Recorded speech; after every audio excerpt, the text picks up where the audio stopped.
All right, so today's May 16th, 2021, and we're going to continue our discussion on the Desiderata Extinctionati.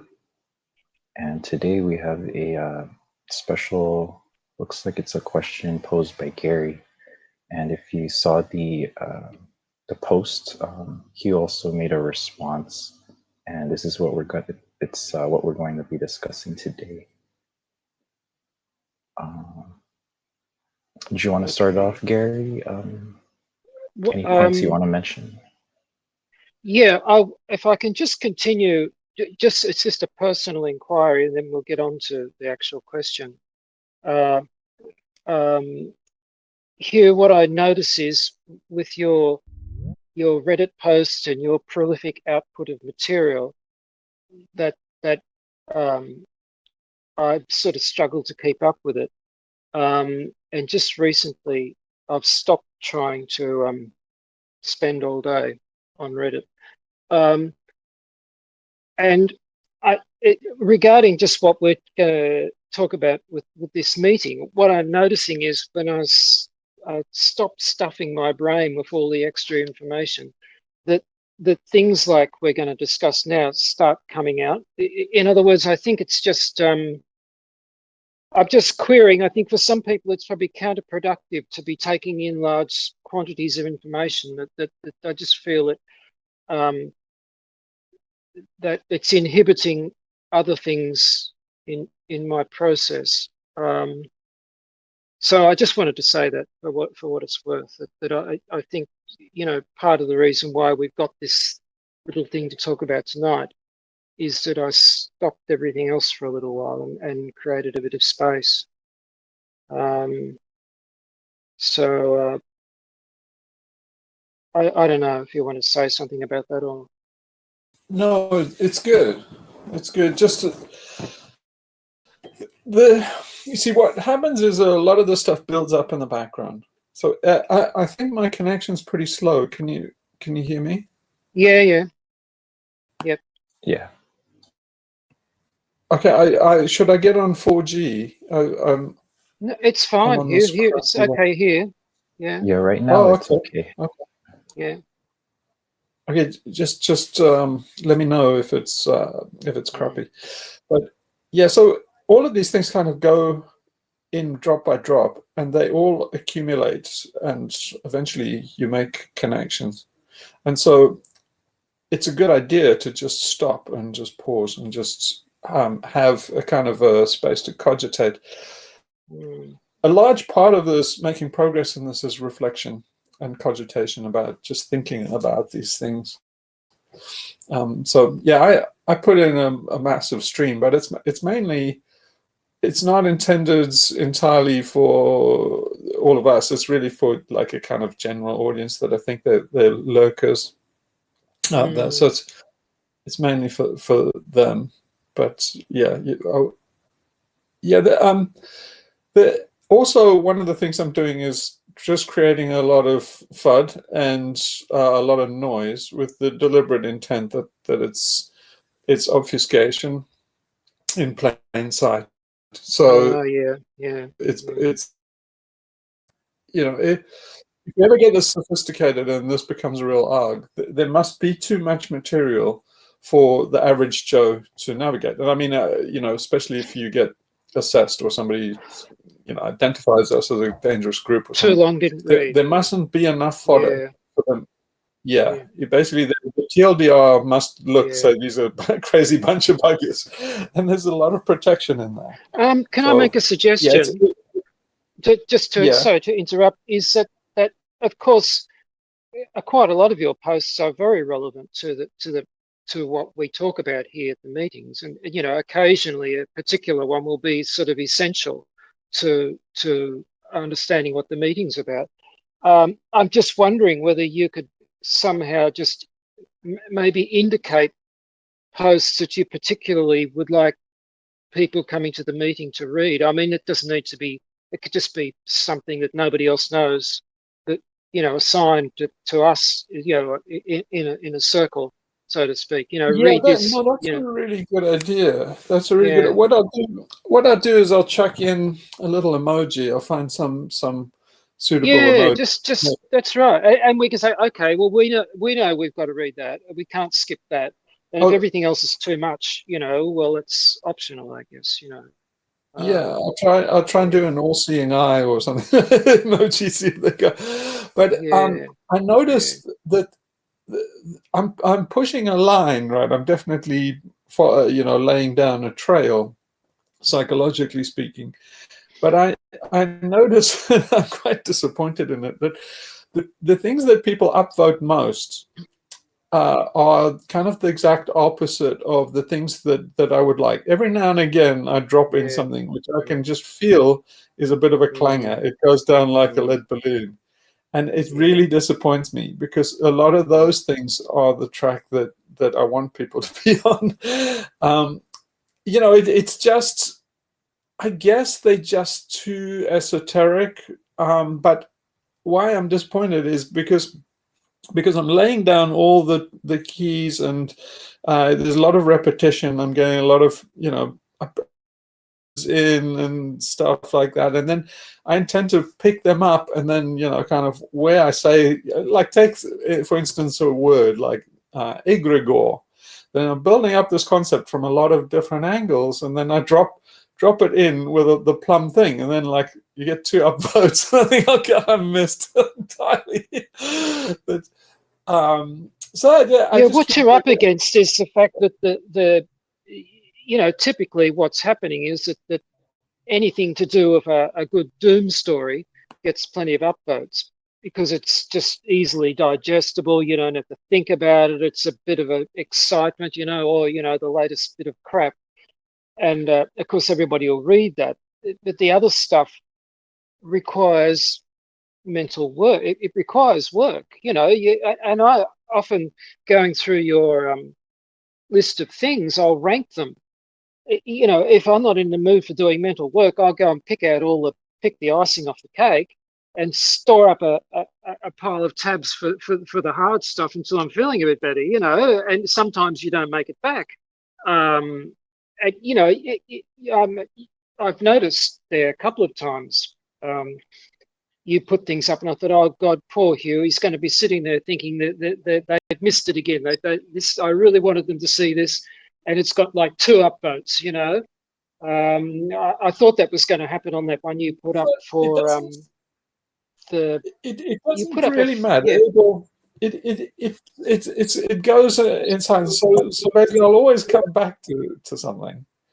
And so it goes round and round and round and round until eventually people get it. But what disappoints me is that I noticed that as time has gone on, it's just the environment and the stage we're at. But people have lost their curiosity. It's kind of really disheartening that people are they're not playful, they don't have fun, and they've lost their curiosity. And so I see it like with Jeff Hull and that stuff. I really admire the stuff that Jeff Hull is doing, and I really hope we can get to contact him because he's doing exactly the same thing. He does it a lot better than I did, but it's exactly the same thing, and he reveals different layers as he goes.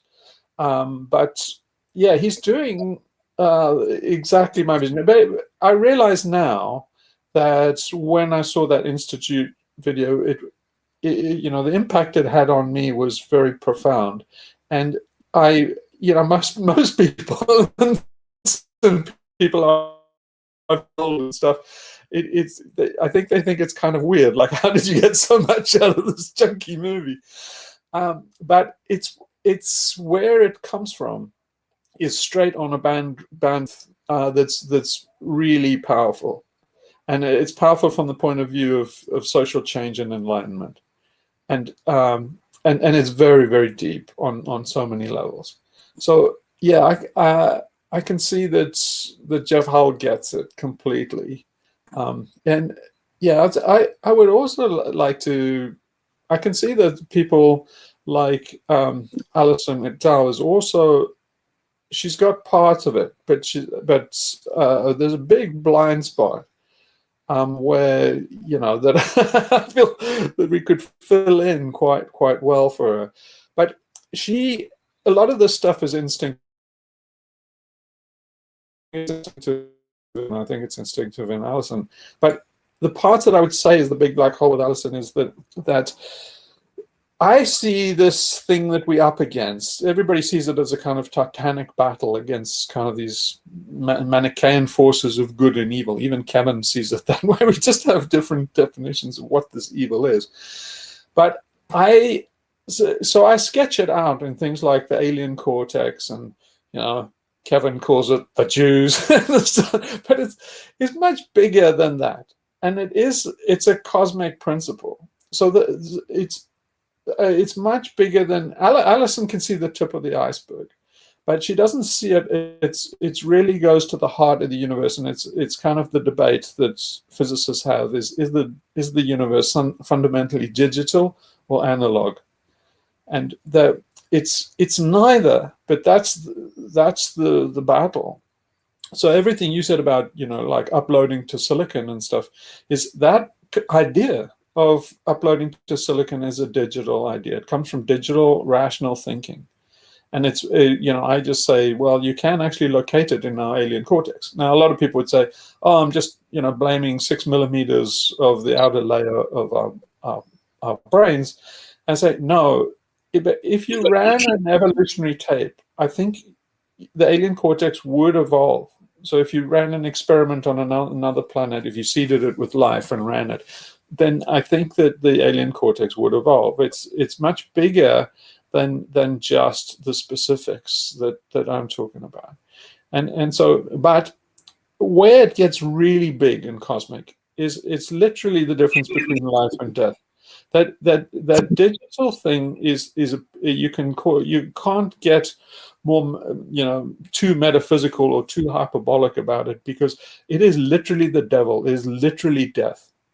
And by that I mean like Yahweh and the guy with the white schmuck, the guy with the scythe, it's time, all of these things, they are one thing. And it is this idea that the universe is discrete and made up into these compartments, and that is our prevailing thing, basically. Or even Wheeler said it for bit. He was saying like all the universe is information, and people like Leibniz said there's only two. The elementary difference in information is a 1 and a 0. It was Leibniz that figured that out. And our entire world and what we're doing now online is all 1s and 0s.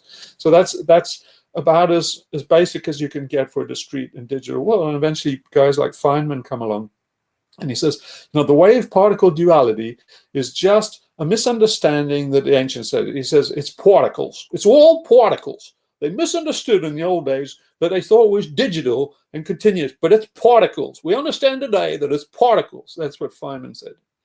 And so basically it depends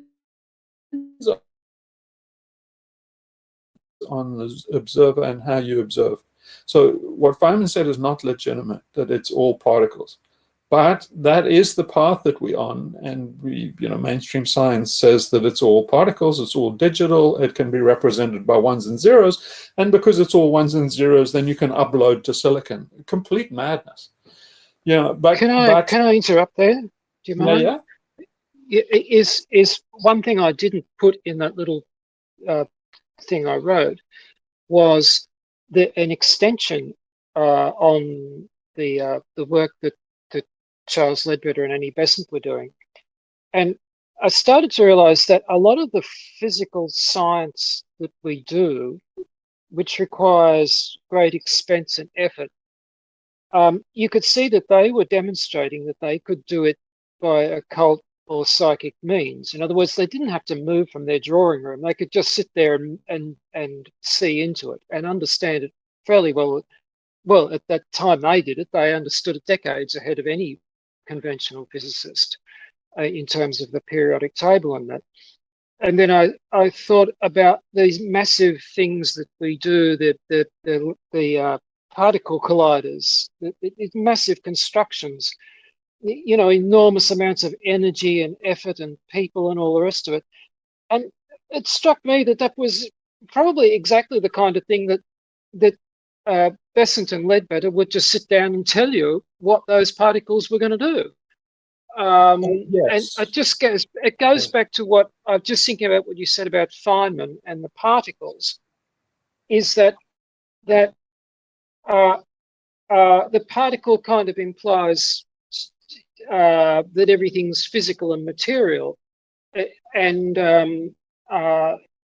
it leaves out the possibility that we can deal with the mysteries of I don't know how to put it, the mysteries of how things are, without having to be juggling matter all the time.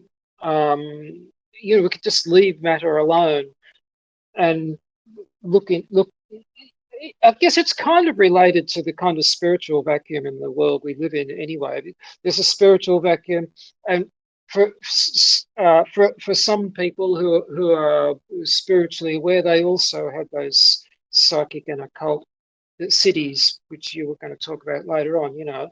And they would be the scientists of that less physical world, which would also be less destructive of the natural environment, because it wouldn't have to disturb a lot of stuff. There's just so many things in the human enterprise that we could do without having to stuff around with the natural environment and fucking it up, you know, ruining the biosphere and all this kind of thing. That we feel as though we've got to do everything materially.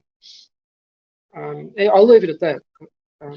So talking about this digital shit, my bandwidth is not high enough, so you're kind of breaking up, and that's not, again, that's not coincidence. The fact that you're digitally breaking up now is exactly on point for what we're talking about and what I'm going to say next. But just let me get a broader bandwidth, and then I'll come back. So I'll just drop off for 2 seconds while I. All right.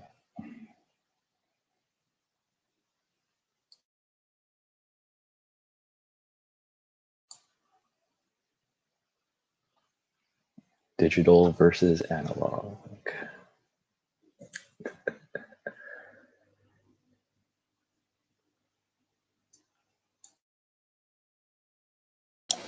He said it was neither digital nor analog. So what is it?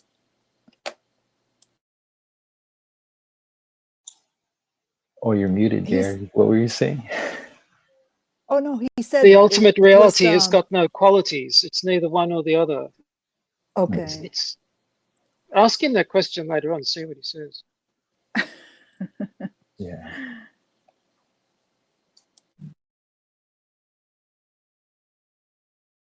You back here?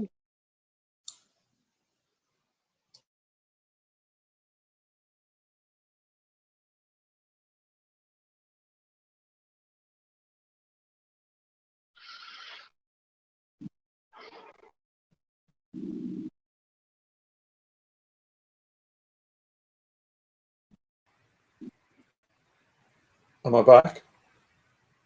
Yeah. Yep. Yeah, you're back. Oh, sorry about that, but it's actually quite relevant with that little hiccup there.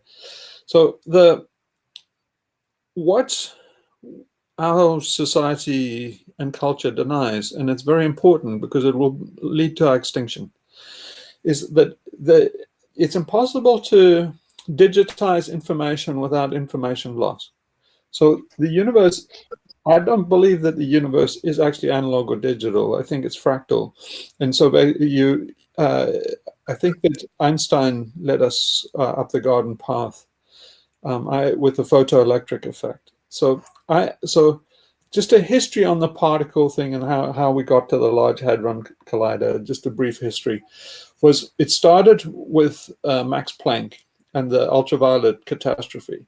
So it was at the time when everybody thought of the world as fundamentally analog and waves. So light and things they thought of as a wave, and because of Young's two-split experiment. So I'm sure you all know this stuff. Then Max Planck explained the ultraviolet catastrophe. The ultraviolet catastrophe said that if you get an oven, so it was in Germany at the time when there were, Germany was the premier industrial power, and there was a lot of furnaces making glass and making metal and stuff like that. So if you have a big furnace and you make a little hole in it, then you can see some light coming out.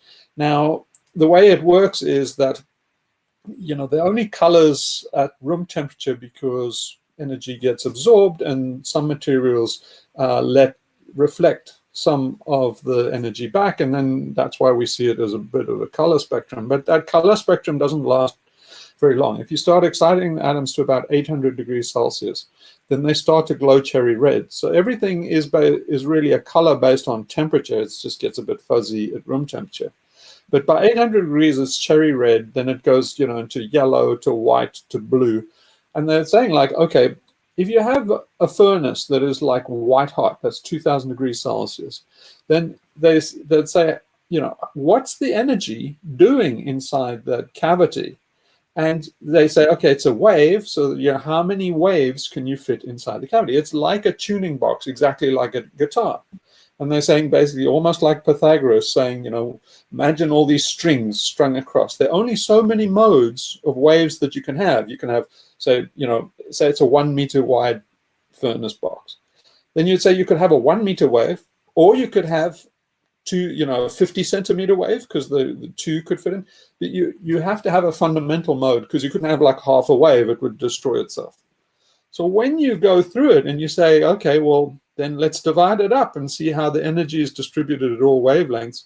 They got to the ultraviolet catastrophe. They said, the shorter and shorter the wave gets, it runs off into infinity, and you can say, well, the energy just goes up in frequency and ridiculously.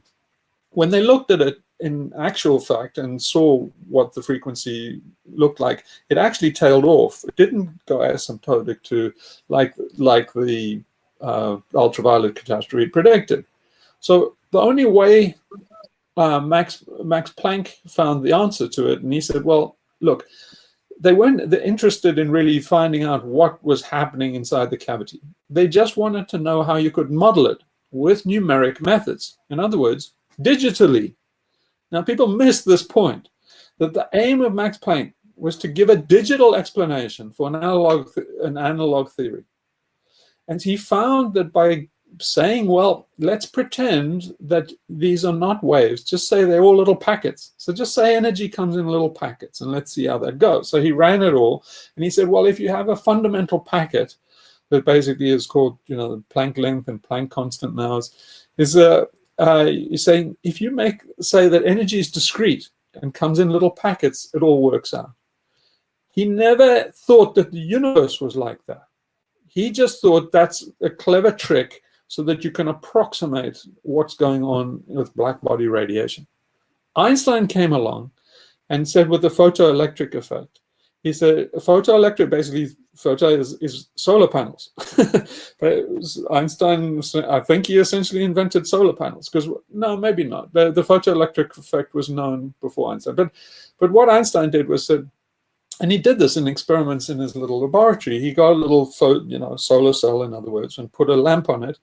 If you double the intensity of the lamp, basically, if it is waves, if you double that, you should get double the intensity of the output in electricity on the little plate on the solar panel. And he found that isn't what happens. But what he found was, if you used Max Planck's thing and said, well, light is actually quanta, basically what Newton called corpuscles, he's saying that if you say light is discrete, and light is everything, right? Light is information, light is matter, it's everything. So if you say that, it actually only comes in little packets. In other words, it's digital. Then it all works out. Now, Max Planck was horrified because he said, there's no way that the thing is like, the world is actually like that. But Einstein just said, fuck it. He said, call them photons and say that they come in packets. And so, he took Max Planck's theoretical objects and said they're real. And that led to, instantly, that buggered up Einstein quickly because it led to quantum theory and Heisenberg and all those guys saying quantum indeterminacy. Because, that's the big problem about digital is when does 1 become 2 and 2 become 3? It's very difficult. And so that's what they quickly found. And that's what's fucked us up ever since. It was Einstein that fucked us up. And then you get, inheriting from this gargantuan debacle, you get people like Feynman, who then says it's all particles because it all works out particles. Why? Because you're using maths. You're measuring it with digital instruments. And you're using a digital part of your brain to interpret it. So of course it comes out digital. And then eventually you get to the Large Hadron Collider and it's just fucking horseshit. So by the time you get to the Higgs boson, you can see it's horseshit. Because what they're doing with the Higgs boson is, first of all, in the Large Hadron Collider, they're not smashing atoms together. See, most people think you're smashing an atom together and then, you want to know, how does this, what's inside an iPhone? If you can't look inside an iPhone, then what you do is you just smash it against a wall and just see with bits that break out. And then you try and figure out how an iPhone works internally by that's how most people think the Hadron Collider is working. It's not. What they're doing is they're just getting hadrons, basically mass particles, and they're accelerating them, giving them lots and lots and lots of kinetic energy. When they collide, that kinetic energy creates matter. So it's E equals mc squared is basically saying that when they collide, they're creating those particles. They're basically creating matter out of kinetic energy, and that's really important. So what Higgs came along and said, well, we'll find gravity if we know there's a gravitational field. Every field there's a particle. Thanks, Feynman. And so he said, what would it look like if there was, if you take the gravitational field, what would its particle look like if you go from standard model and how all the other particles work? And he worked it all out, and then basically the Large Hadron Collider came to find the Higgs boson and said, well, if we take that energy, that kinetic energy at that energy level, then you say, how do we detect a boson? It's basically being created. Well, a boson is too short-lived to see in any scale. So what they said, they could look at the decay particles and then say, well, according to Higgs, or what Higgs worked out, that it would be 2 photons, 2 of Einstein's photons. So that's all they were looking for, the Higgs boson, is they said, at this energy, now we look for thousands, billions and billions of collisions. We look on the detector for 2 photons coming out, just popping out. So we're talking millions and millions of particles, just a zoo of them, and they're just looking for 2 photons, just decaying. Some particle that looks like on a camera that it's decayed to 2 photons. They find it, and they all go nuts and give out, Nobel Prizes and stuff. It's fucking crazy, fucking stupid. And the reason is because, first of all, they didn't do any double-blind tests. They say, oh, they found it with statistical significance. But the truth is that if I gave them a set of data, if I gave all the teams with all their theories that munged all that data, and I just got random noise from atmospheric noise and whatever bits from fireworks and stuff, And I'm telling you, they would find the Higgs boson with significant, and nobody tested that. Nobody did it. Nobody. They're not using the scientific method in the Large Hadron Collider. It's not falsifiable. It's not. It's basically they're going out looking for exactly the things that back in the day when physicists were real physicists, they call them woozles and heffalumps and stuff. And quarks was from the nonsense poem because they didn't really think they existed. But by the time they get to the Higgs boson, then they're saying, well, if we can find that decay, that's it. We've justified all the billions we've spent. It's a big fraud. So, and I can prove to you it's a fraud. Because as soon as they found the Higgs boson and then handed out all the Nobel Prizes, then immediately they say, hang on a minute, the Higgs boson, which is the particle that gives everything mass, wait for it, has mass itself. Well, where the fuck does that come from? Well, there's like, the Higgs boson now has mini Higgs bosons that give it mass. It's horseshit. That the Large Hadron Collider is a massive fraud. They don't give out the data. They don't actually publicize it. It's all done with public money. They all grant queens, and it's horseshit, horseshit, horseshit. So the Higgs boson is just a chimera. It doesn't fucking exist. Basically, why? Because you can say because the Higgs boson now has to have mass. Well, fucking give back your fucking Nobel Prizes right fucking now. If the Higgs boson needs mass, you fucked up. And so what's the fuck up? The fuck up is that the world is not digital. The high energy physics in the particle world does not actually exist like that. So we abandoned the analog world and the wave nature and just pretended that it's all digital because of Einstein and then computers. Now the thing about doing that is not only do you get kind of cornered by these conundrums like the Higgs boson actually needs to have mass itself, even though it's the particle that's supposed to give everything else mass, but you lose that kind of Blavatsky kind of insight into matter and the continuity of matter. So now the physicists have their heads stuck in a Large Hadron Collider. The mathematicians went through all of this at the turn of the century. A very important part, in fact, the pillars that our entire society is built on, and the stuff that Alison McDowell is talking about, where this digital world comes in, the fourth industrial revolution, the transhumanism, this is all digital stuff. And the mathematicians went through all this, and it was basically these guys like Georg Cantor was a big name, Gödel, Turing, all of these guys. And what Cantor drove himself mad with the continuum hypothesis. In essence, what the mathematicians were doing was exactly what the physicists later are struggling with now, and that is to decide: is maths continuous? So is it like a smooth number line, or is it discrete? And so Cantor went backwards and forwards, saying he's proved conclusively that it was discrete, that there are actually digital numbers. The world is actually not a continuum. Then he proved conclusively the opposite. And he went backwards and forwards and drove himself mad. He was eventually committed to an insane asylum. I think the thing that we're really struggling to grasp is it's neither. So the essence of the material world is really the wave-particle duality. It's a wave and a particle. The fact that we don't give credence to that anymore means that physics has lost its way. When we still accepted the wave-particle duality, most physicists today do not accept the wave-particle duality because they've lost their way. But by the time you get into string theory and stuff, you can see they've lost their way. By the time they start adding 11 dimensions to make it all work.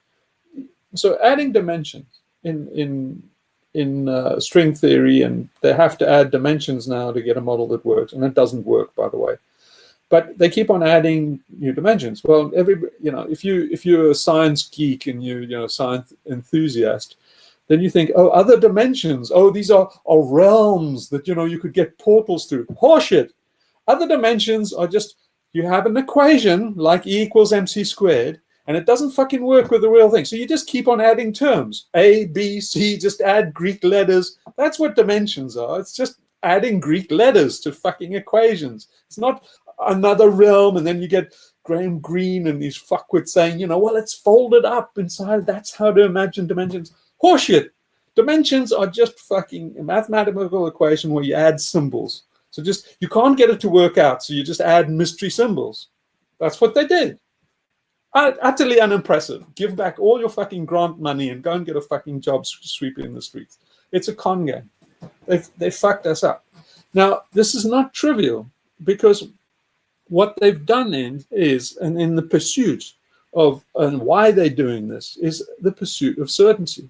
You see, part of the reason why they insist the world is digital, and why all these transhumanists are transforming the world now, and why we will go fucking extinct on this path, is because they think they're getting certainty, they're getting perfection, and basically they're taking risk out of life. They're getting controllability of life. They're not.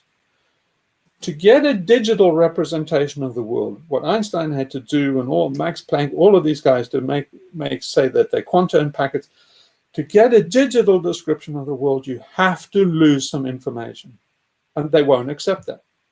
They basically say, well, you can, with a computer model, in other words, I can make a virtual realm on a computer, and I can model anything. No, you cannot. And basically, I'll tell you a reason physically why you can't do it. I'll just give you an anecdote, and then I'll tell you that Kurt Gödel and Alan Turing proved in the 1930s mathematically that you cannot.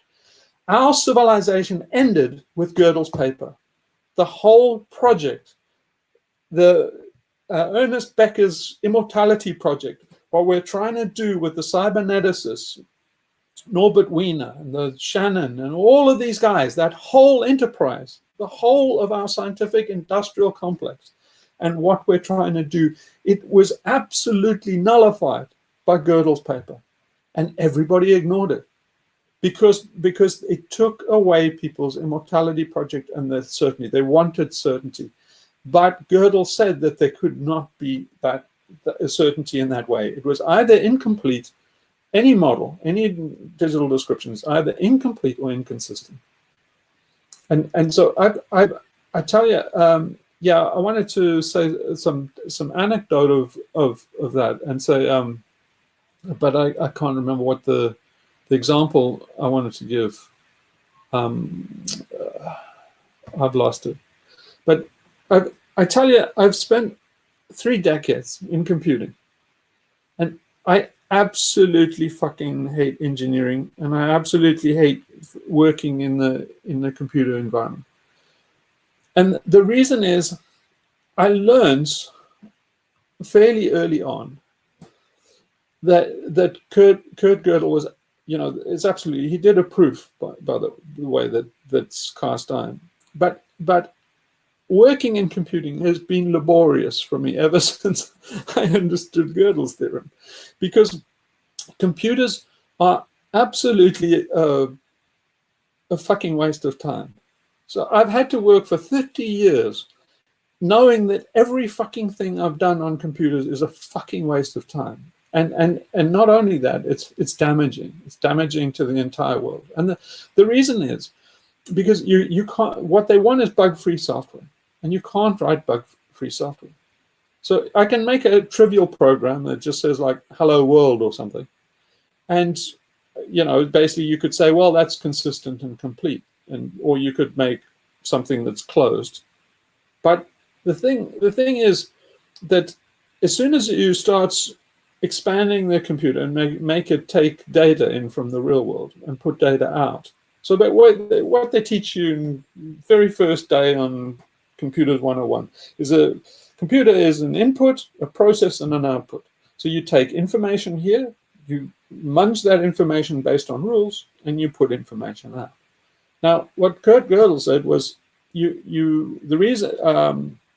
reason why things are inconsistent or incomplete is basically because you can't get away from self-reference.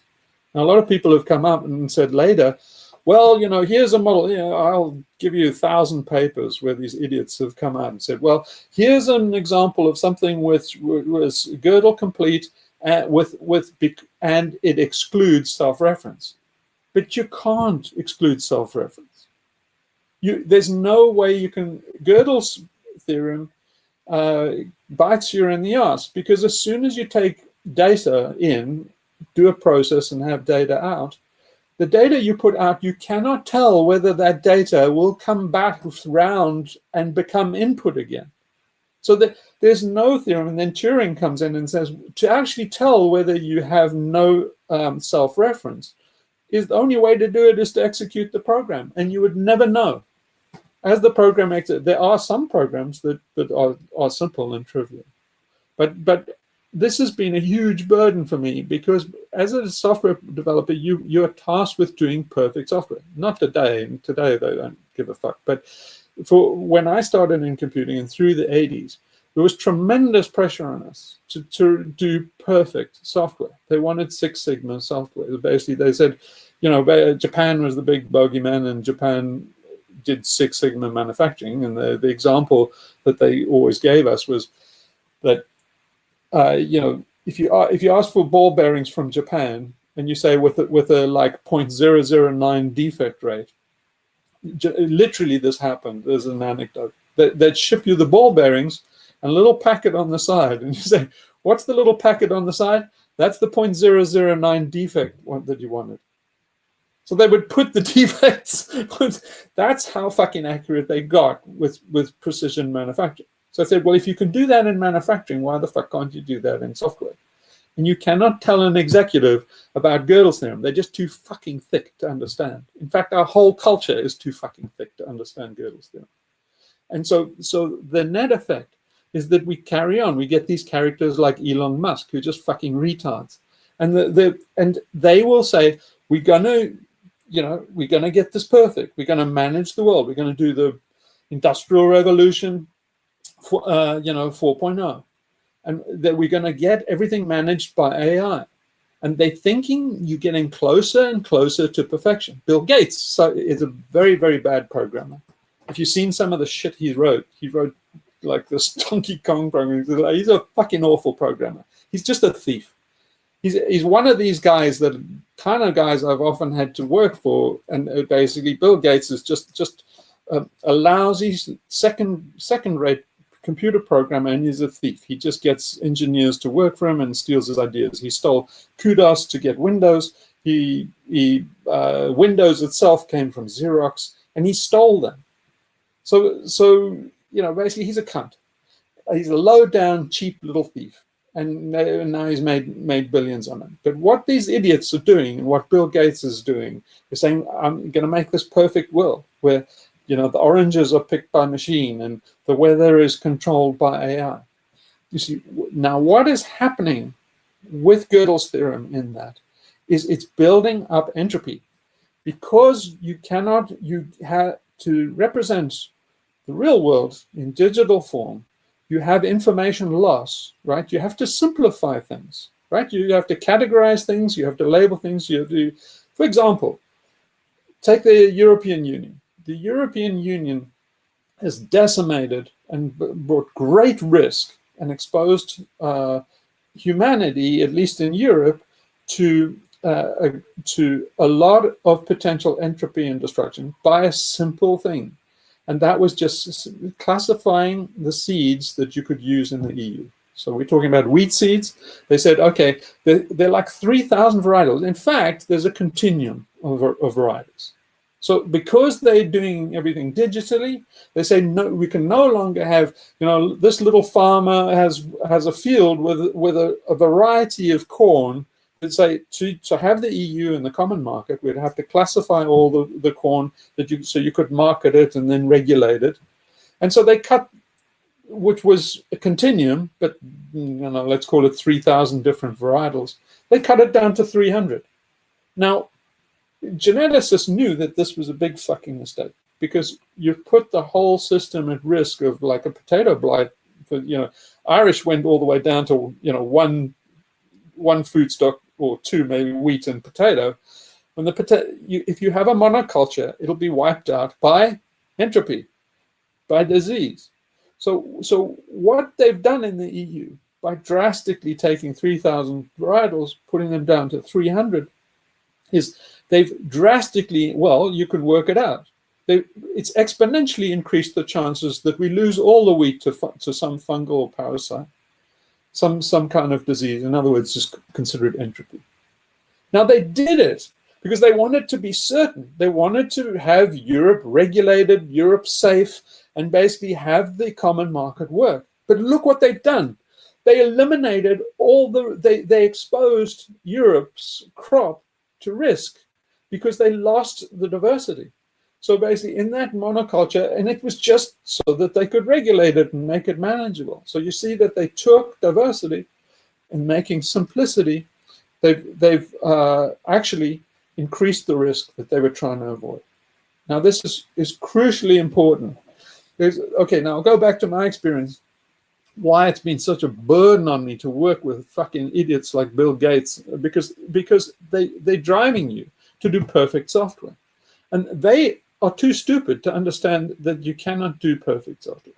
I'll tell you one pivotal moment in my life, and I get very emotional about this, but I got to be careful not to cry in the middle of it because it was so profound.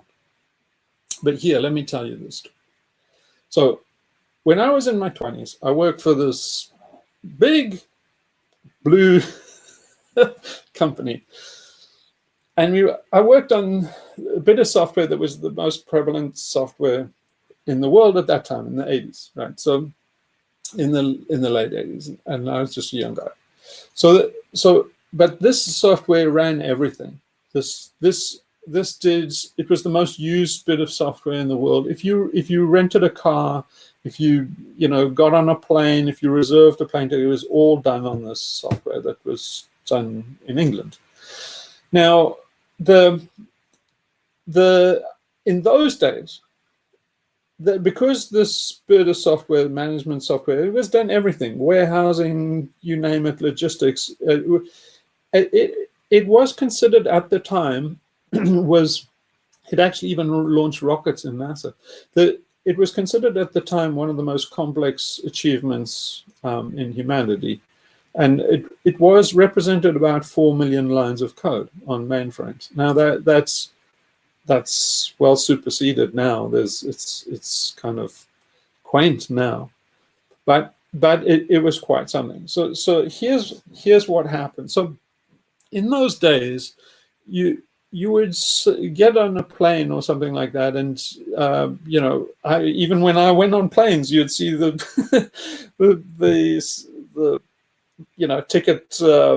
the ticket counter. They would be tapping away, and I could look over their shoulder and I could see shit that basically I'd contributed to this bit of software. And those are interesting times. But what would happen is then that system would, if there was a bug in it, it would go down, and you would have all the planes would be down in America. It was very, very serious, and so there was relentless pressure on us to make sure that there were no bugs. And so, I was in, it was probably about 400 programmers and stuff work on it. And I was in one area, was right in the guts of it, where you really got into, you couldn't avoid the hardware and the shit. You had to really know the hardware and basically the CPUs. And if something went wrong in the software, it was tested to oblivion.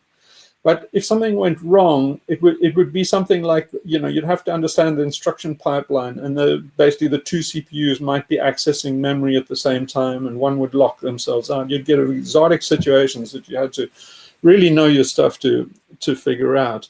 But if you got it wrong and they went out into the field, then they counted, every day that bug was out in the field, that counted at $100,000, and would be, that was a lot of money in that time.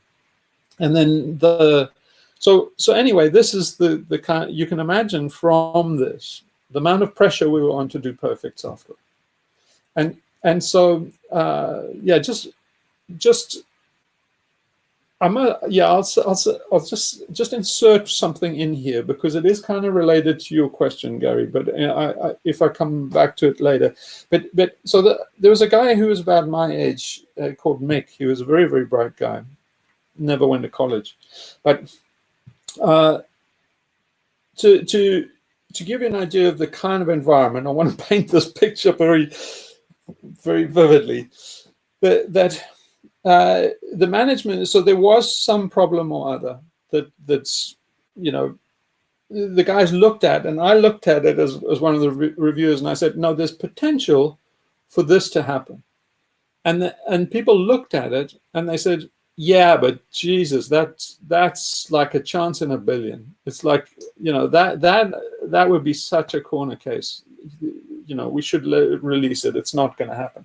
And Mick said, hang on a minute.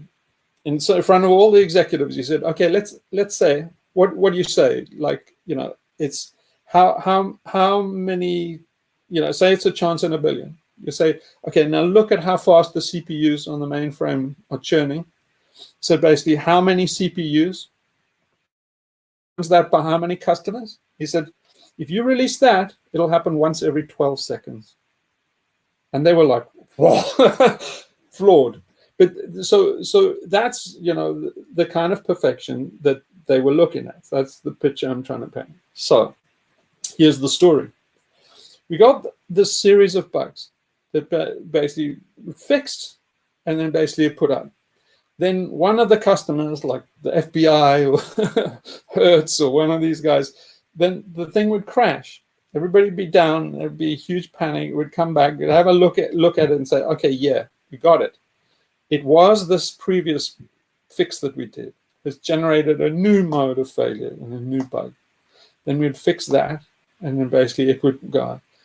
And it went round, I think about 7 times, which is rather a magic number. It went round about 7 times. And we got in another bug, and we went, hang on a minute, this looks familiar. Is it like, oh, fuck.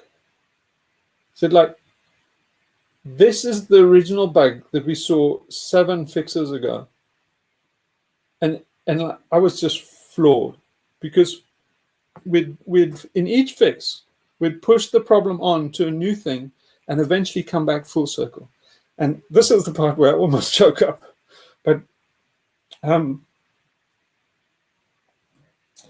Mick was doing, oh, shit. It's hard to describe why I'm so emotional about this point, but you'll eventually get it. Mick was standing behind me and said exactly the same thing, had the same thought at the same time, and said, Gödel's theorem. And we both fucking, I could have fainted. Because that see, how do I recover this? See, the management wants a perfect world where everything works out and there's no bug free. If there's a bug, you see, there's a tiny mistake in the software that means the planes are grounded. So look how entropy comes into the system. We have things that are, tested and tested and tested to oblivion, these fixes, and reviewed and reviewed and reviewed so that no bug goes out. A bug will always go out because of Gödel's theorem. Now, because it's either inconsistent or incomplete, it means that those systems are going to crash in some circumstances. Then when they crash, the systems are there to make all the trains run on time and the planes run on time. So when that crashes, all those systems will be down. All the planes will be in the wrong place. There's a massive amount of entropy to get the system back into a known state. So in other words, all the planes have to speed up, or food spoils because all the logistics fails and the plane's not there when food arrives. There's masses of catastrophe just ripples out from this one code bug, right? Now, you've got to consider that entropy. All the food rotting and everything is entropy. So that tiny bug, that lack of perfection, it's kind of like a butterfly effect. A tiny grain of imperfection is kind of like a prion. Prions, I think, work this way. You get a misfolded protein, or a bug in the code, and basically it goes through the system and ripples out to create far more entropy.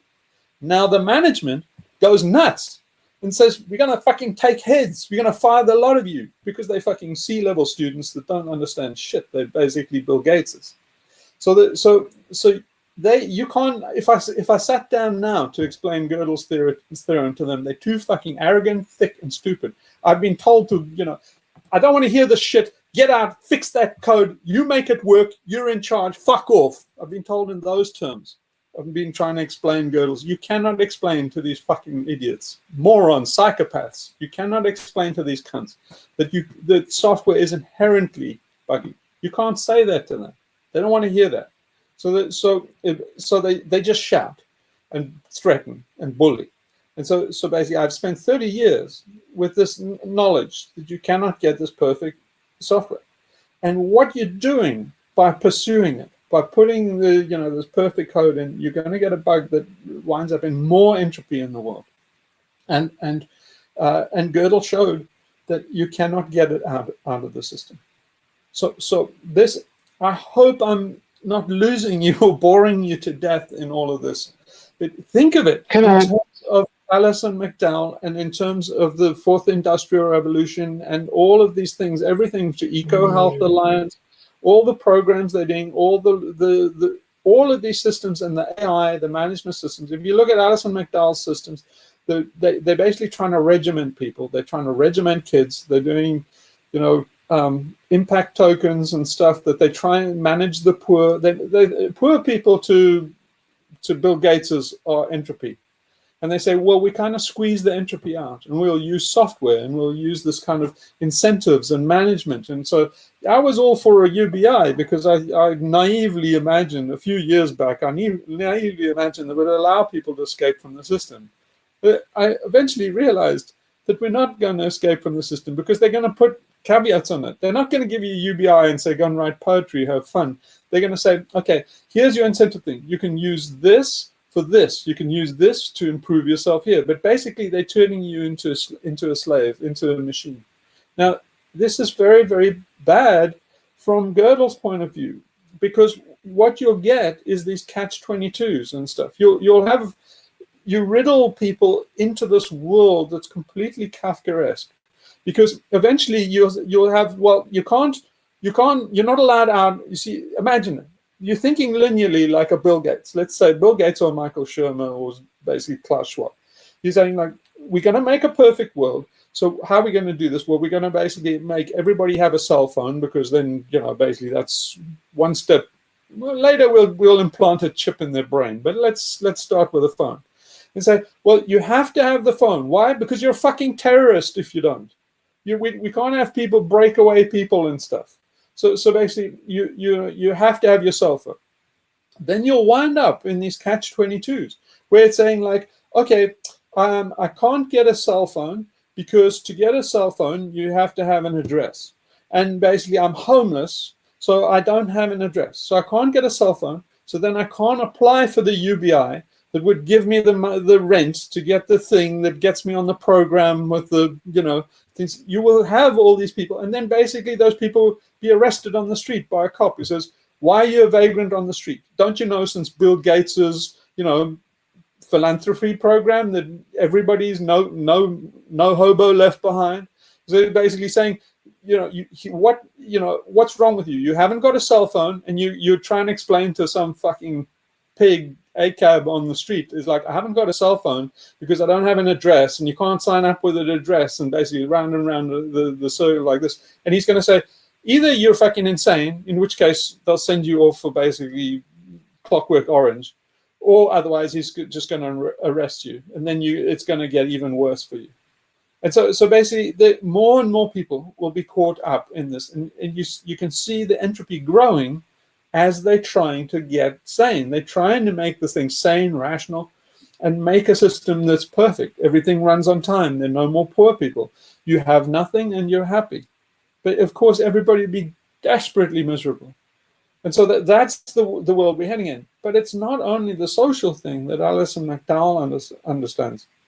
It literally will be the death of us. Because, you see, like us trying to fix bugs, if you try and manage one aspect of a complex system, you will be forced to manage more. So in other words, this is the danger of geoengineering. If you start down one path, you see, they're thinking linearly when they say, okay, we'll put microspherules on something, we'll put that on the Arctic. Very thin layer, it's a inert substance, commercial, and it's probably not going to do anything wrong. And then they'll put it on the ice. Their studies already are digital, they're numerical methods, they use statistics to generate the impact and to decide the success of a pilot program. So in other words, they've simplified the data, so it makes it publishable. Then they'll put it out on the ice. And then they'll find out, because nature's more complex than, there's more things in heaven and earth than are dreamt of in your philosophy, Horatio, and they'll find that these little beads wind up in the fish, or the fucking, something in the ecosystem will take them as, you can't, everything is going to have an effect, even if you put inert microspherular bits of glass. Actually, I'll just give you one example. Just a clear, straight shot to entropy is the stupid twat woman on that. I posted that thing about them doing geoengineering and stuff in the Arctic and that conference. I put a comment that one of those women answered, and I said to them, for every, they just selected that glass shit because it was a commercial product that's used in cosmetics and stuff. And I said, for every ton of that shit you put out, you emit 2 tons of carbon. And she said, how do you know that? And I said, well, I worked in the glass industry. So basically, the ratio is 2 or more. So basically, to actually get that reduction of it, and she didn't know that. So this was the woman leading the fucking project to put this shit in the Arctic. And then basically, she didn't even research. She just said, oh, you buy these commercially, you sprinkle them on, and look at the albedo. So, yeah, go back, Gödel style, and look at the self-reference.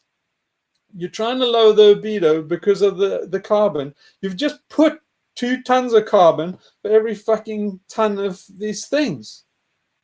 You see, it's the Gödel loop again. So you can see what's going to happen. That this will be the death of us, because she's created. Consider that CO2 is 2 tons of entropy. So to try and get an effect on the Arctic, which is minor, she's just put 2 tons of entropy into the system. And this is how it goes on. These people need to be shot. I'm telling you. Basically, literally they need to be shot. There's no question. Because they're too stupid to understand Gödel's theorem. And while they put these programs into place, they will be generating the risk and the entropy and the destabilization that will destroy it. But it's not an opinion of mine. It's a mathematical fact that Gödel said. So this is not Hugh spinning, wild theories. I will show you mathematically with an inviolate proof that this is what's going to happen. Okay, so that's my story. Sorry it was so long, but I can't tell you how important this is. It's the matter of life and death. Here, it's just a simple thing, but when I've been very quiet sometimes and noticing if I pursue a certain line in life that I actually know is forcing circumstances to do something they don't really want to do. But you get a fixation. You want a certain result, so you keep forcing the circumstance to do what you want to do. And it ends in catastrophe. It collapses at some point. But after I noticed after a while, because human beings just have got a bad habit of repeating their errors over and over, it takes them a long time to learn. But I felt that I could actually feel that what I was doing by pursuing the wrong direction was actually, I termed it literally as pushing up like a wave front of probability ahead of me that would precipitate the whole house of cards coming down. It was like as though I could see it as a psychic phenomena. You know, it was almost a visual thing that I could think, oh, hang on, wow, look, if I just look ahead, I can see not the circumstances, not the physical things I was doing. I could see this impression, very much this impression of a wave front. And then the more you tried, the more and the wave peaks would all come together until you had this like a sonic boom, I suppose, you know, where you catch up with your own deeds, and then it all happens at once. But just in saying that, I'm thinking back to earlier, because with this occult scientific investigations, where they were doing something without having to do it materially, they were doing it by their kind of psychic powers, or whatever you want to put it. But this is what's happening now, where we've completely replaced a sort of occult is a misused word. I can't think of another word. But we've replaced an occult understanding of the way things work with a purely sort of scientific, mechanistic thing, which is just, as you're saying, it's getting us into trouble because we're pursuing that to a ridiculous point. But that seems that loss of that occult perspective seems to me to go hand in hand with the loss of a spiritual perspective in people. You know, I mean, a lot of people who are spiritually involved don't like that kind of talk. They think being terribly spiritual or awakened or enlightened is some one thing, and going off with the Theosophical Society is another thing entirely. You know, but you know, the people once in some imaginary golden age, their spiritual awakening would have included their ability to see into things in a more of a psychic or occult way, and it you wouldn't go down this pathway of trying to manage the world to extinction, because you wouldn't see it that way. But we've lost out completely. We've lost that whole sensibility. Yeah. I can't. So with everything you say, I could fill a library in response. But so the first thing to say about it is the spirituality. And so you don't want to get too attached to the kind of New Age spirituality, because what they're talking about is feelings. Now, you're instantly on thin ice when you talk about feelings. So this whole digital representation in our heads of this bigger phenomena that's the discrete and numeric world, that's our alien cortex. Now, the feeling part are the other four layers. So a lot of, when people start talking about spirituality, then they're often talking about the mammalian brain and kind of mammalian sympathies, which were, you know, to be left-brained and analytical, basically be reductionist about it, is the empathy for progeny and for nurturing young and things like that. So you got to be careful about getting into sentimentality and also getting into dualism, because it's the idea of you uploading yourself to silicon is an idea that, well, consciousness is just information and information is abstract. Both of those are absolutely wrong. Now, the converse error is to say it's all spiritual, it's feelings, and people get sentimental, and then they start talking about Cartesian dualism. And they think we have a spook inside us. They say, no. we have electricity, and there's more and more evidence gathering that there are quantum effects and microtubules and stuff in your neural system. But there's nothing like Cartesian dualism. It's a mistake. It's as equally big as mistake. So the theosophists in that are thinking quite dualistically. So they did take up on Advaita Vedanta. So Advaita Vedanta means Advaita. So Vaita means two. Ad means not two. So Advaita means non-dual. And so they're saying that everything is one and inseparable. And I think that is correct. And so that is another reason why you can never eliminate Gödel self-references. Everything in essence is coupled to everything else, possibly the quantum.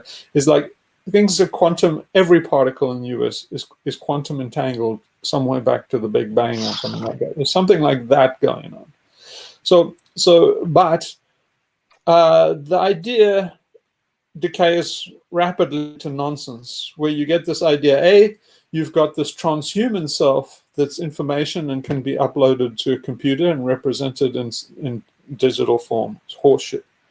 It's equally wrong to say that you have this essence, the spooky essence that gets sent on somewhere. Now, in the Western tradition, that's the soul, in the Abrahamic religions. Horseshit. We don't have a soul. So either there's no individual soul, like a jiva or a jinn, right? So there is the soul, but it's the soul. The universe is basically, call it light or energy or something like that, but it's undifferentiable and it's non-local. So you can't have this nonsense concept of a localized self that then basically, when you die, gets transmutates into something else. It's nonsense. So the Buddhists try and do it. They say that you have little bindu. They say, like the Hindus do it as well. They say, like, okay, when the sages were coming up with this stuff, doing pretty much what Blavatsky was doing in the forests and having people vote on, whether they liked it and that kind of thing, that kind of science. Some people quickly came up and said, okay, if you have a transmigratory soul, how does it move from the one body to the other? Because if you start to think about it, there's fucking a lot of problems going on here. I mean, what happens if, you're on the 5th cell division inside the womb, and it's like, hang on, have you seen the soul yet? Because it's like running really late. The baby's busy. It just doesn't fucking work. So they said, well, some clever dick in the audience said to one of the sages who was, jerking off a bit too hard, said, okay, Mr. Clever Dick, if there's transmigration of souls, which was just a trick you told to slaves to keep them in their place, say, don't worry, you're not in the upper crust today, but wait for a few rebirths, you can join us Brahmins. It's just, it's a slave narrative. So they're telling the slave narratives. One of the slaves got uppity and said, okay, how does this jiva get transferred from one body to the next?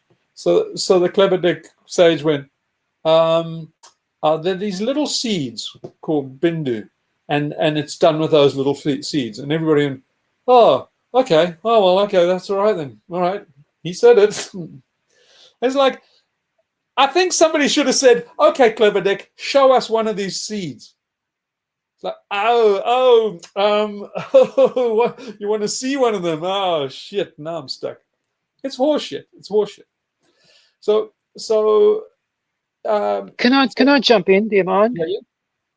Yeah. Where you're saying that it's neither, well, we go back to, it's neither digital nor analog, it's not a wave or a particle, but then you said, well, it's fractal. And I guess is fractal a kind of a parallel way of looking at universal soul? In other words, it's the underlying pattern of everything that just keeps unfolding and unfolding. Was that a fair enough thing to say? Yes, it's infinite. All right, if I can just follow on that just what you said now about this smart-ass question about, well, how does this soul transmigrate from one birth to another kind of thing? But in a way, because what I was thinking was that there's actually, time and space only exist for us. They don't exist in, I'm assuming that they're not going to exist in the fractal, in this kind of ultimate universe. there's no even if this separate soul did exist, it wouldn't need to transmigrate because everything is all in the one place. It doesn't actually need to go anywhere, you know. So I mean, it's a bit of that kind of it's a soul bit of is legit, but that's the Atman, right? That's not the Jiva. I'm not positing. Yeah, I'm not trying to posit that there is or isn't. I'm just saying that like there would have been a much simpler answer than positing the little particle of, you know, because I mean, there's not. Yeah, Jivan Mukti and so later guys like the Shankaracharya, the one that's commented in the Gita and that those non-dual Vedantas, guys like Vivekananda and Sri Ramakrishnan, those guys came up with that more like that kind of answer is like it's all one spirit. It's all because when you look at it, I think well, the obvious thing is time. That I think time is just a concession to the fact that we've got a brain or processing ability that's fairly linear. It can't handle multiple things going on at the same time. So in order to make it work, time has to exist as part of that. But just listen to what you say. The time has to exist as part of that. So basically, time is subject to being a particle. So it has to be partial. So it's digital because it's partial. So the fraud in the digital world is to say that it admits to parts, and it's apparently admits to parts because I can see two clouds in the sky, for example. I can say there's one and there's another one, but it's like, well, hang on a minute. Where does one cloud leave off and then the next one start? It's kind of just a made up story that I'm just saying that the two clouds that I'm looking at in the sky. It's if you look at it, say what's a cloud? Well, it's just vapor molecules or vapor particles and stuff. And you say, well, it's all vapor particles. There's one dense cluster here, and there's a dense cluster here, and I say there are two clusters. But nature says, well, fuck, I don't see it. I can show you that basically it's just a continuum of particles in water vapor. So think of it this way: if I get a petri dish, and I say to somebody like Michael Sherman, and say, okay, here, how many sections are there in this petri dish? You have a fluid in it, so like I part it like Moses up the middle, and then Michael Sherman says, well, definitely two. So I say, okay, let's go back and say, when I transitioned from 1 to 2, tell me exactly where it was. I part Moses I put a big furrow between the two halves of the petri dish. There's liquid on this side, liquid on this side, and I'm just getting to the last bit. So when does it become 2? Basically, when's the last particle that you say, oh, no, definitely it's not 2? Like you can't find that. You'll be defeated by Heisenberg and all this kind of thing. There isn't a definitive place where 1 becomes 2. So it's fuzzy. You can't get the digital world I'll give you another example of how you can't take the digital world. So the digital world implies that you can have a wave and you can do, say, Fourier analysis and make a square wave. You can't. You can do a Fourier transformation, an infinite Fourier transformation, but you can never square those fucking corners.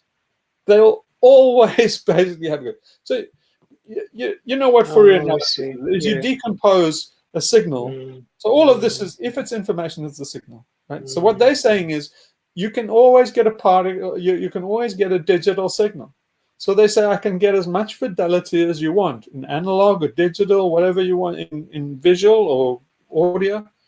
They say no, you fucking can't, because basically it's saying if you would use Fourier analysis and say, okay, I can use these sign forms, and you know what Fourier analysis is? You can make any pattern by adding fundamental sign forms, right? You can resolve everything down to its fundamental waves and add them together to make any wave, right? That's amazing result of Fourier. came up with.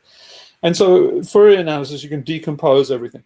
So I can give you sine waves as much as you like, but you cannot create a square wave. So a square wave means that there are absolute transitions between troughs and peaks, and they square.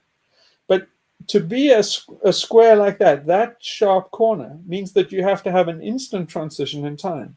Now, there is no such instant transition in time. You can actually go, and even Einstein's theorems can show you that it's got to be smooth.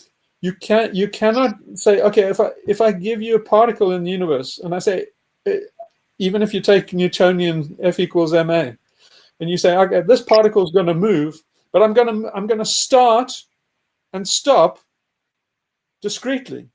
I'm not going to have any run-up. It's basically in an inertial frame, stopped relative to this particle. Now it's moving relative to this particle and stopped relative. You can't get the stop and start to not have a ramp up. The universe does not permit it. And it's showed in the Fourier analysis that you cannot get any waveforms that will actually square out that way. Yeah, no, there's no People like instantaneous transition. Realize that. Yeah. And that's very, very important, is that the digital world is an approximation, and it's losing information, and that's what they refuse to believe. But it's just another thing. Getting this, by the way. I'm trying my best to explain it simply. But is everybody? I mean, you're just saying that you can't have an instantaneous transition. It's not possible. But you see, 1 and 2, you have to have an instant transition to say when 1 becomes 2. Yeah, you have to assume that that's the case. But what you were reminding me of too was in the picture of. I think possibly as an extension of that, we assume that phenomena are separate and not connected. Yeah. That is a mistake because, well, for instance, if we go back to that particular little insight that Ledbetter and Besant were having with the hydrogen atoms, at first, if you've not encountered that before, it sounds as though they're accomplishing something miraculous. But that's because we're probably assuming that there's no connection between these people and the hydrogen atoms. It's like a scientific thing where you've got a hydrogen atom there and you've got a scientist and his equipment here. Well, you haven't. They're not separate from each other. They're part of the whole same thing. And in a sense, I guess what Ledbetter and Besant were doing was they're just looking into an extended part of themselves. So it's actually quite reasonable if you look at it that way. Yeah, you see, the way I understand it is if it's a fractal universe, then basically it's scale-free. You can't tell it what scale it is. So that's a very important result, because a lot of what science has done is assumed that you have to have better telescopes and better microscopes and better atom smashers. And basically they're thinking you have to have better resolution. It's a very linear idea to say to examine the atom, you need to have more and more higher energy physics. But if it's a fractal universe, it's scale-free. So I can study population dynamics and find out more about the arseholes in spending 20 billion in the Large Hadron Collider. You see, in the old days when they did better science, basically people knew that. But at the time of Newton studied alchemy, and now they don't think that's legit. But you see, a physicist wouldn't give you credence for basically being able to do, say, population dynamics or something like that, and say that it gives you the insight into an atom. But of course it does. I can show you results in, say, AI and unsupervised and supervised learning machines that like k-nearest neighbor stuff. And it's very often that you do k-nearest neighbor analysis, and a physicist would walk up behind you. I actually worked with a physicist, ex-physicist, on a recommendation, and all the time I would draw stuff up on the board and he would be stunned because he'd say, but that comes out of particle physics. And so then I'd get him to tell me the thing that he worked on, and it was like the stable relations of a sodium atom. So I said basically, well, okay, take a sodium atom as a recommendation out of the recommendation, and you can see where the stable configurations are for that recommendation. And then it's solid. It would be a good recommendation. And we're talking about song recommendations. So it's like, how can you get a correspondence between song recommendations and a sodium atom? The stable configurations of a sodium atom. It's because it's fractal. All these principles are repeating in different ways. So you can't, so you don't have to have a good microscope and a good telescope. In fact, it means you're adult. It is a better scientist could do it. You see, there was a time when Galileo and stuff, they say, oh, we made this big breakthrough with the telescope. And say, there were people that said, no, you dumbasses. You can do this without a telescope. Now the Michael Shermers and that look back and they said, those guys were so stupid. They even rubbished the telescope. And look what the telescope dumbed us down an awful lot. But they don't see it. Look at the discoveries that Galileo made. And then we got to understand the heliocentric universe and stuff like that. And it's there's another thing. There's another thing that I was just thinking while you were saying that, is that the telescope could be seen as a yearning for a kind of literal explanation for things, whereas up to that point we have been happy with the stories, the legends and fables and the I don't know how to describe it, the kind of explanations of how things are, which I think that's what we were talking about last week, is and how they were perfectly satisfying. But then at some point we wanted we wanted to take everything from being figurative and make it literal instead. And so the scientific instruments all became this process of taking more or less taking the fun out of the story and turning it into this dry catalogue of connected facts that we discovered. Does that make sense to you?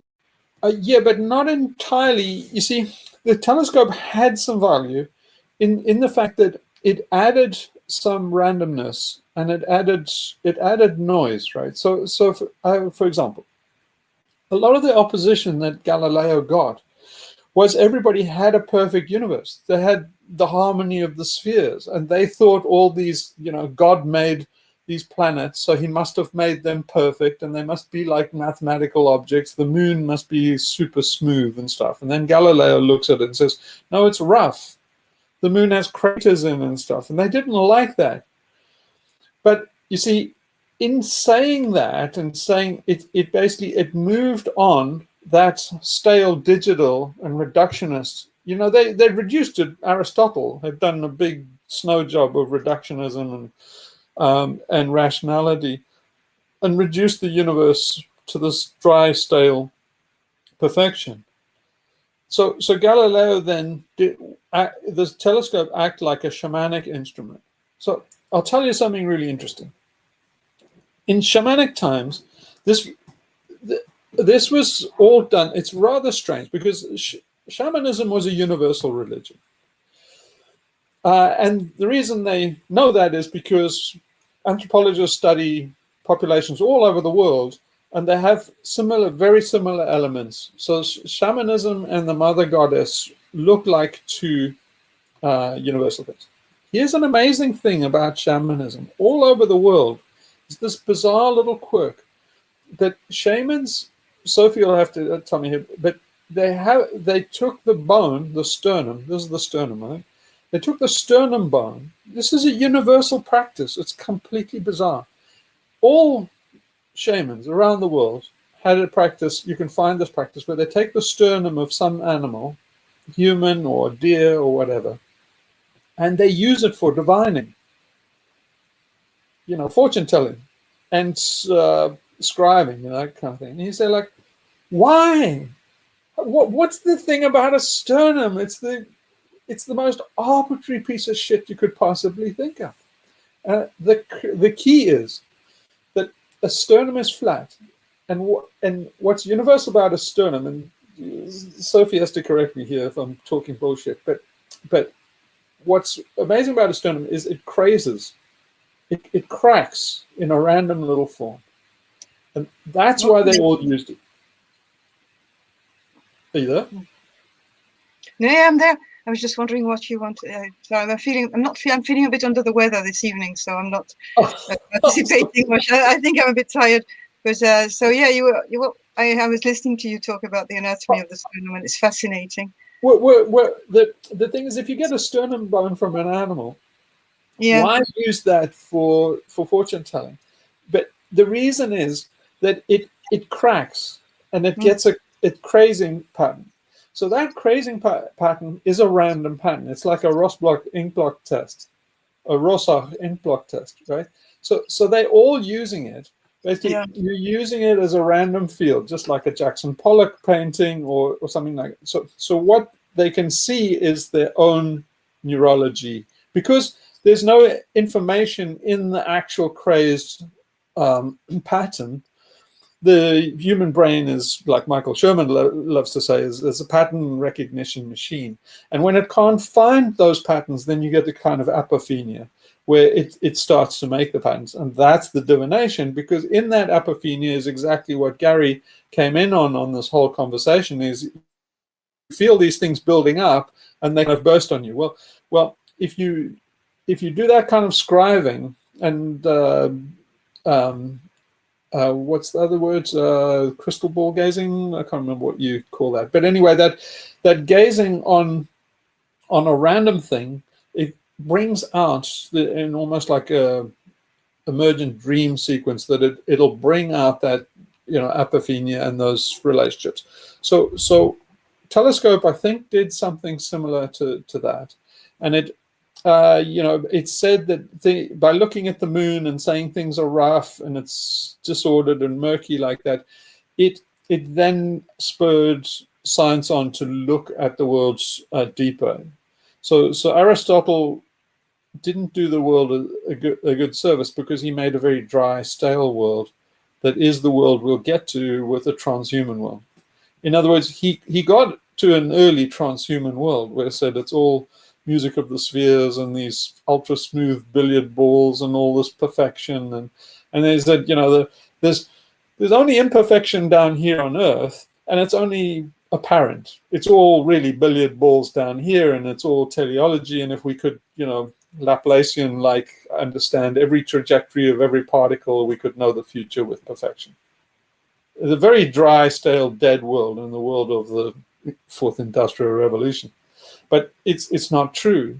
It basically it's a widely low theory now.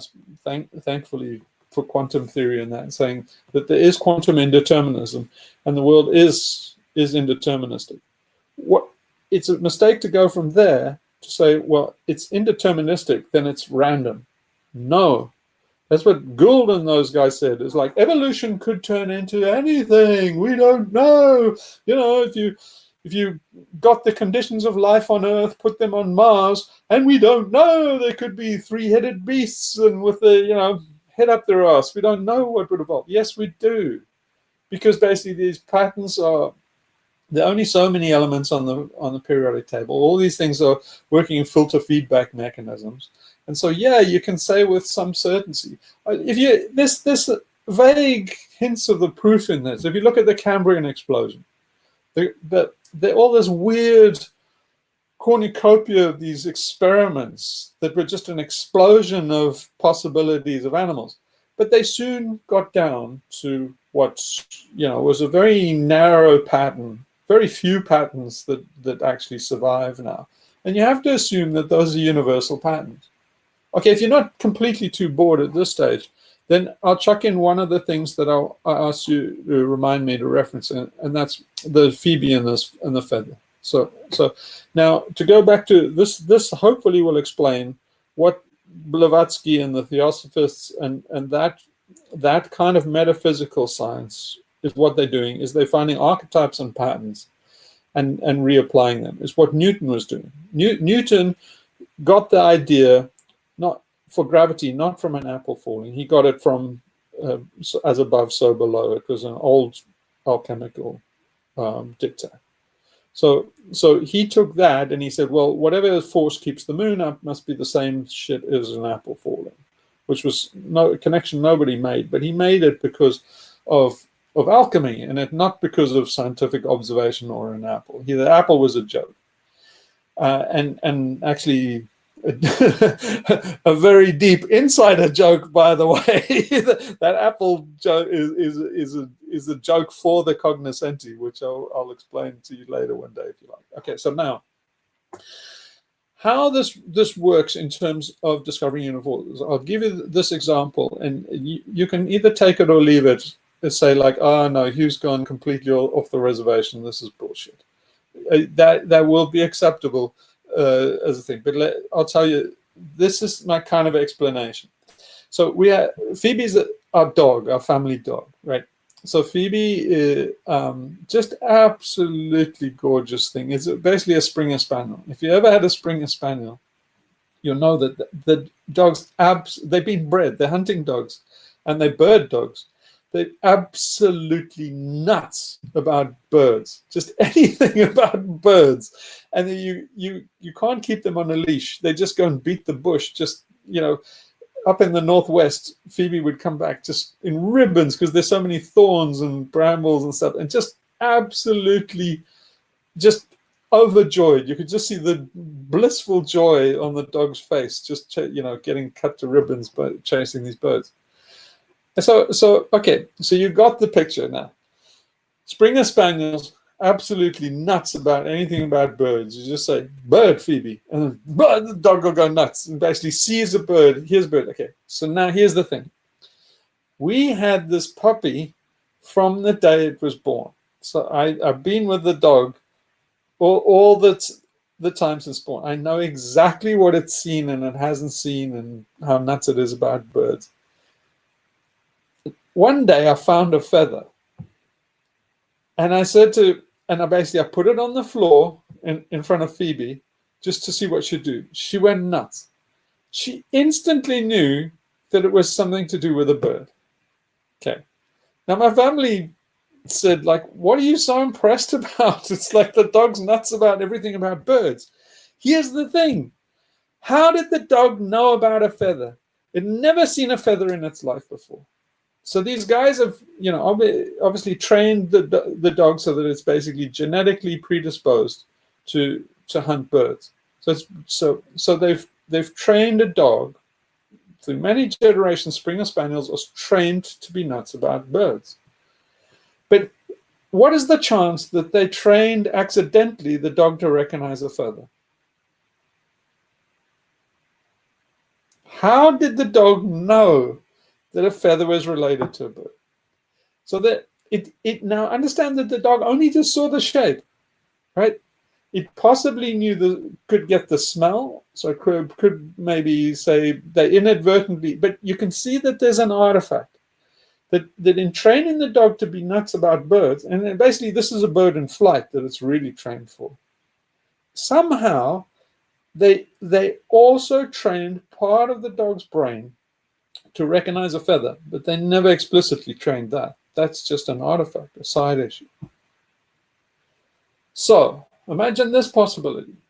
Maybe, just maybe, that the dog is nuts about a feather because a feather is an intrinsic and emergent property of the bird phenomena. In other words, if I went to another planet and seeded it, like Gould says, yeah, you couldn't predict what would happen. I'd say, no, I bet you could. I bet you would have flying things, some things that kind of got the idea about flying. You'd have a few mammals and flying squirrels, but you would have a few reptile kind of things that flew. And when they did, they would rediscover feathers, because feather is an archetype. It's more like a principle of flight. And so I'm sure in my own mind that you could seed an experimental life on another planet and you would find a feather. Now, where does the feather come from? It's part and parcel of a whole nexus, a language, a pattern that we don't have that represents bird. So it's like a Platonic form. It's like the Aristotelian category. It's saying there is such a category as bird, and if you get that category right, there will be this fallout, a feather, this other category feather. Now, they accidentally, by training the dog to recognize the bird category, they also inadvertently got it to recognize the feather category. Why? Because there's some mathematics, there's some grammar in the universe that makes these universal categories. And so that's another explanation for you, Gary, for what Blavatsky and them are doing, is they're discovering these universes. So now think of Phoebe in the dog's brain. Phoebe's got something that says bird. It's all about bird. That's welded in. Also got a bit about feather. Now, if Phoebe could do Madame Blavatsky, Phoebe could go and I'm going to try and distill the essence of bird from my own brain, because my own brain evolved in this world of these categories. And then basically in this kind of cogitation and reflection, I could say, I have this concept of feather. You say, it must be associated a bird. I've never seen a bird.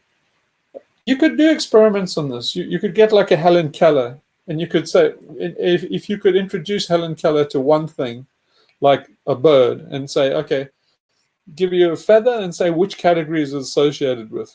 Cars, planes, everything she's only seen once. And she'd say, I think for some reason, I don't know why, but something tells me it's related to this bird. And so yeah, you've got this. It's like as though the bird and the feather imply each other. That you know, yeah, but not for any. You see, Shermer would say it was apophenia. You see, if Michael Shermer knows that a bird and a feather are related because he was a good kid in school, and he basically did his homework. But if Michael Shermer had never seen a bird or a feather, and you showed him and said these are actually related, he'd say no, they're not. What's related? I can't see any shape, color, nothing. There's nothing related. It's apophenia. Say no, Michael Shermer, you're a twat. They're intimately related. In fact, you can't have a feather without a bird, and you can't have a bird without a feather. We don't know the grammar that the biology is doing. But we don't understand the DNA and what's permissible and what isn't.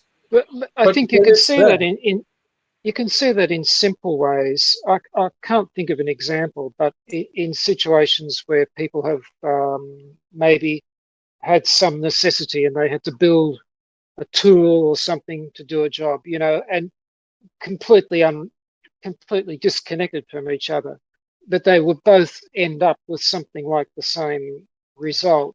You know, that there will be something about the entire problem would more or less define what you ended up with. Like the bird ended up with the feather, I guess, if you want to put it in that direction, and also too possibly. Oh, sorry, I've forgotten it. But I mean, you know, this whole thing of coming up with solutions to problems, people who come up with the same solution completely independently. As though there was something about the nature of the situation that necessitated that result. You know, it wasn't just coincidence, or the bird in a way. A bird is. Yeah. Sorry. It's like an idea's time has come, and then many people. There are a lot of things that are competed for, like Leibniz and Newton competing for the calculus. But the idea of the calculus is hanging in the wings. There are a lot of contenders for Einstein's theories. The jet engine, Heinkel and Whittle independently came up with the jet engine. The jet. The reason for that, I'll tell you a little aeronautical secret, that for some reason technical historians don't know this, but any pilot will tell you that technical historians often cite the jet engine as something that came out of the blue, as like complete thing from left field with no rhyme or reason. It's not true. Pilots know, and historians don't, that they were supercharging engines, aero engines. And so they had big superchargers. And so they had the turbine. And then somebody thought, well, how do we drive the supercharger? They said, well, why not just make it a ducted fan on the exhaust? We put a shaft, and with a few belts, we can drive the compressor. So you had the compressor, and you had the thing, then the complicated engine, and then you had the exhaust drive, which was the drive motor for the compressor. And so you can see you're just one step away from somebody going, what the fuck's the engine for? You got a huge compressor, and you've got the exhaust fan. Why don't you just cut out the engine? Just say this huge monstrous thing. Just say it's a big heat sink. So you can see that basically. So you can see that the guys that worked with engines have this thing just hanging over them. This question is, what's the engine doing anymore? What's it doing? But you That's see, just the benzene molecule. The benzene molecule was invented by can't remember who it was, but he basically did it in a dream. And then many things dreamed like it. And that's also, there's what you're saying is there's terms they use like a quickening. That there's a sort of a gathering of focus of what I don't know. You could go into details about that, but it just sort of it's just sort of coalescence, which. Just personally, I look at that in terms of the appearance of the universe anyway. That you at some point out of the cosmic consciousness, there was just a little bit of a gathering of something, and it just gradually turned out to be the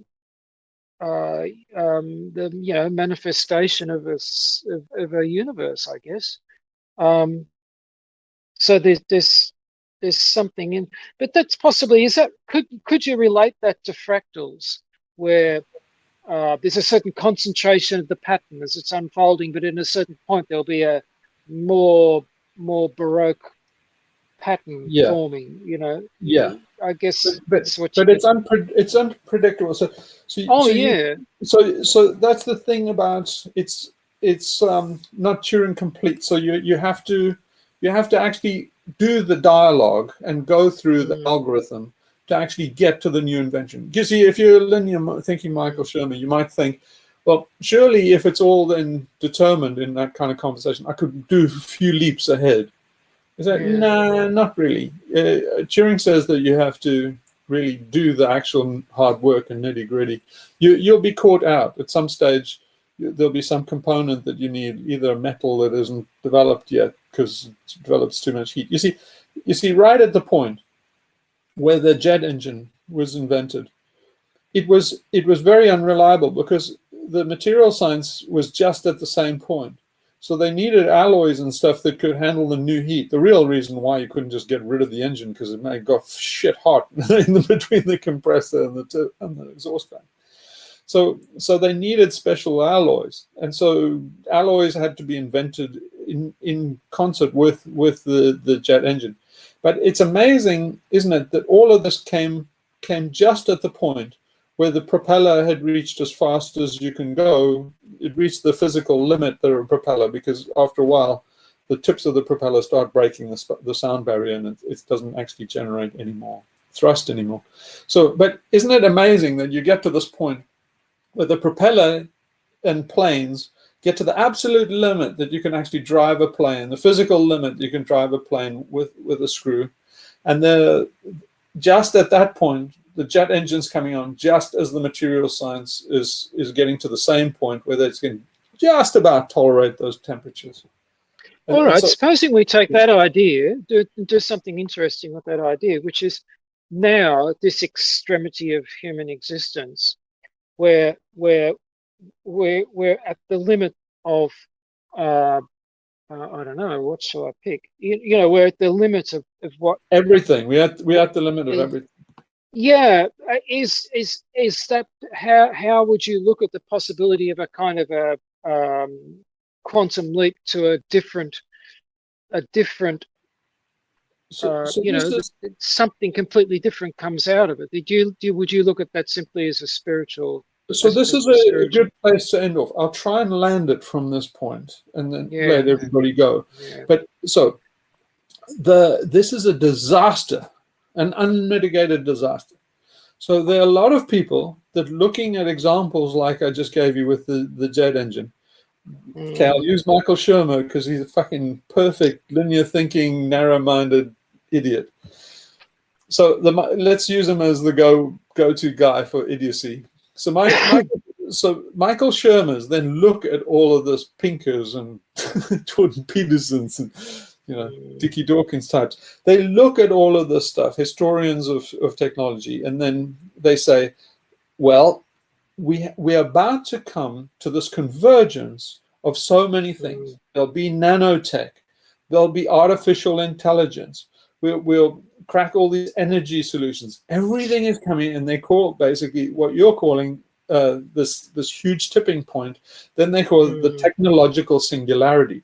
So that means where everything converges with so many things. You can take one thing from here, and it enables this, and it enables that, and so no. It's the fucking last hurrah of this line of thinking.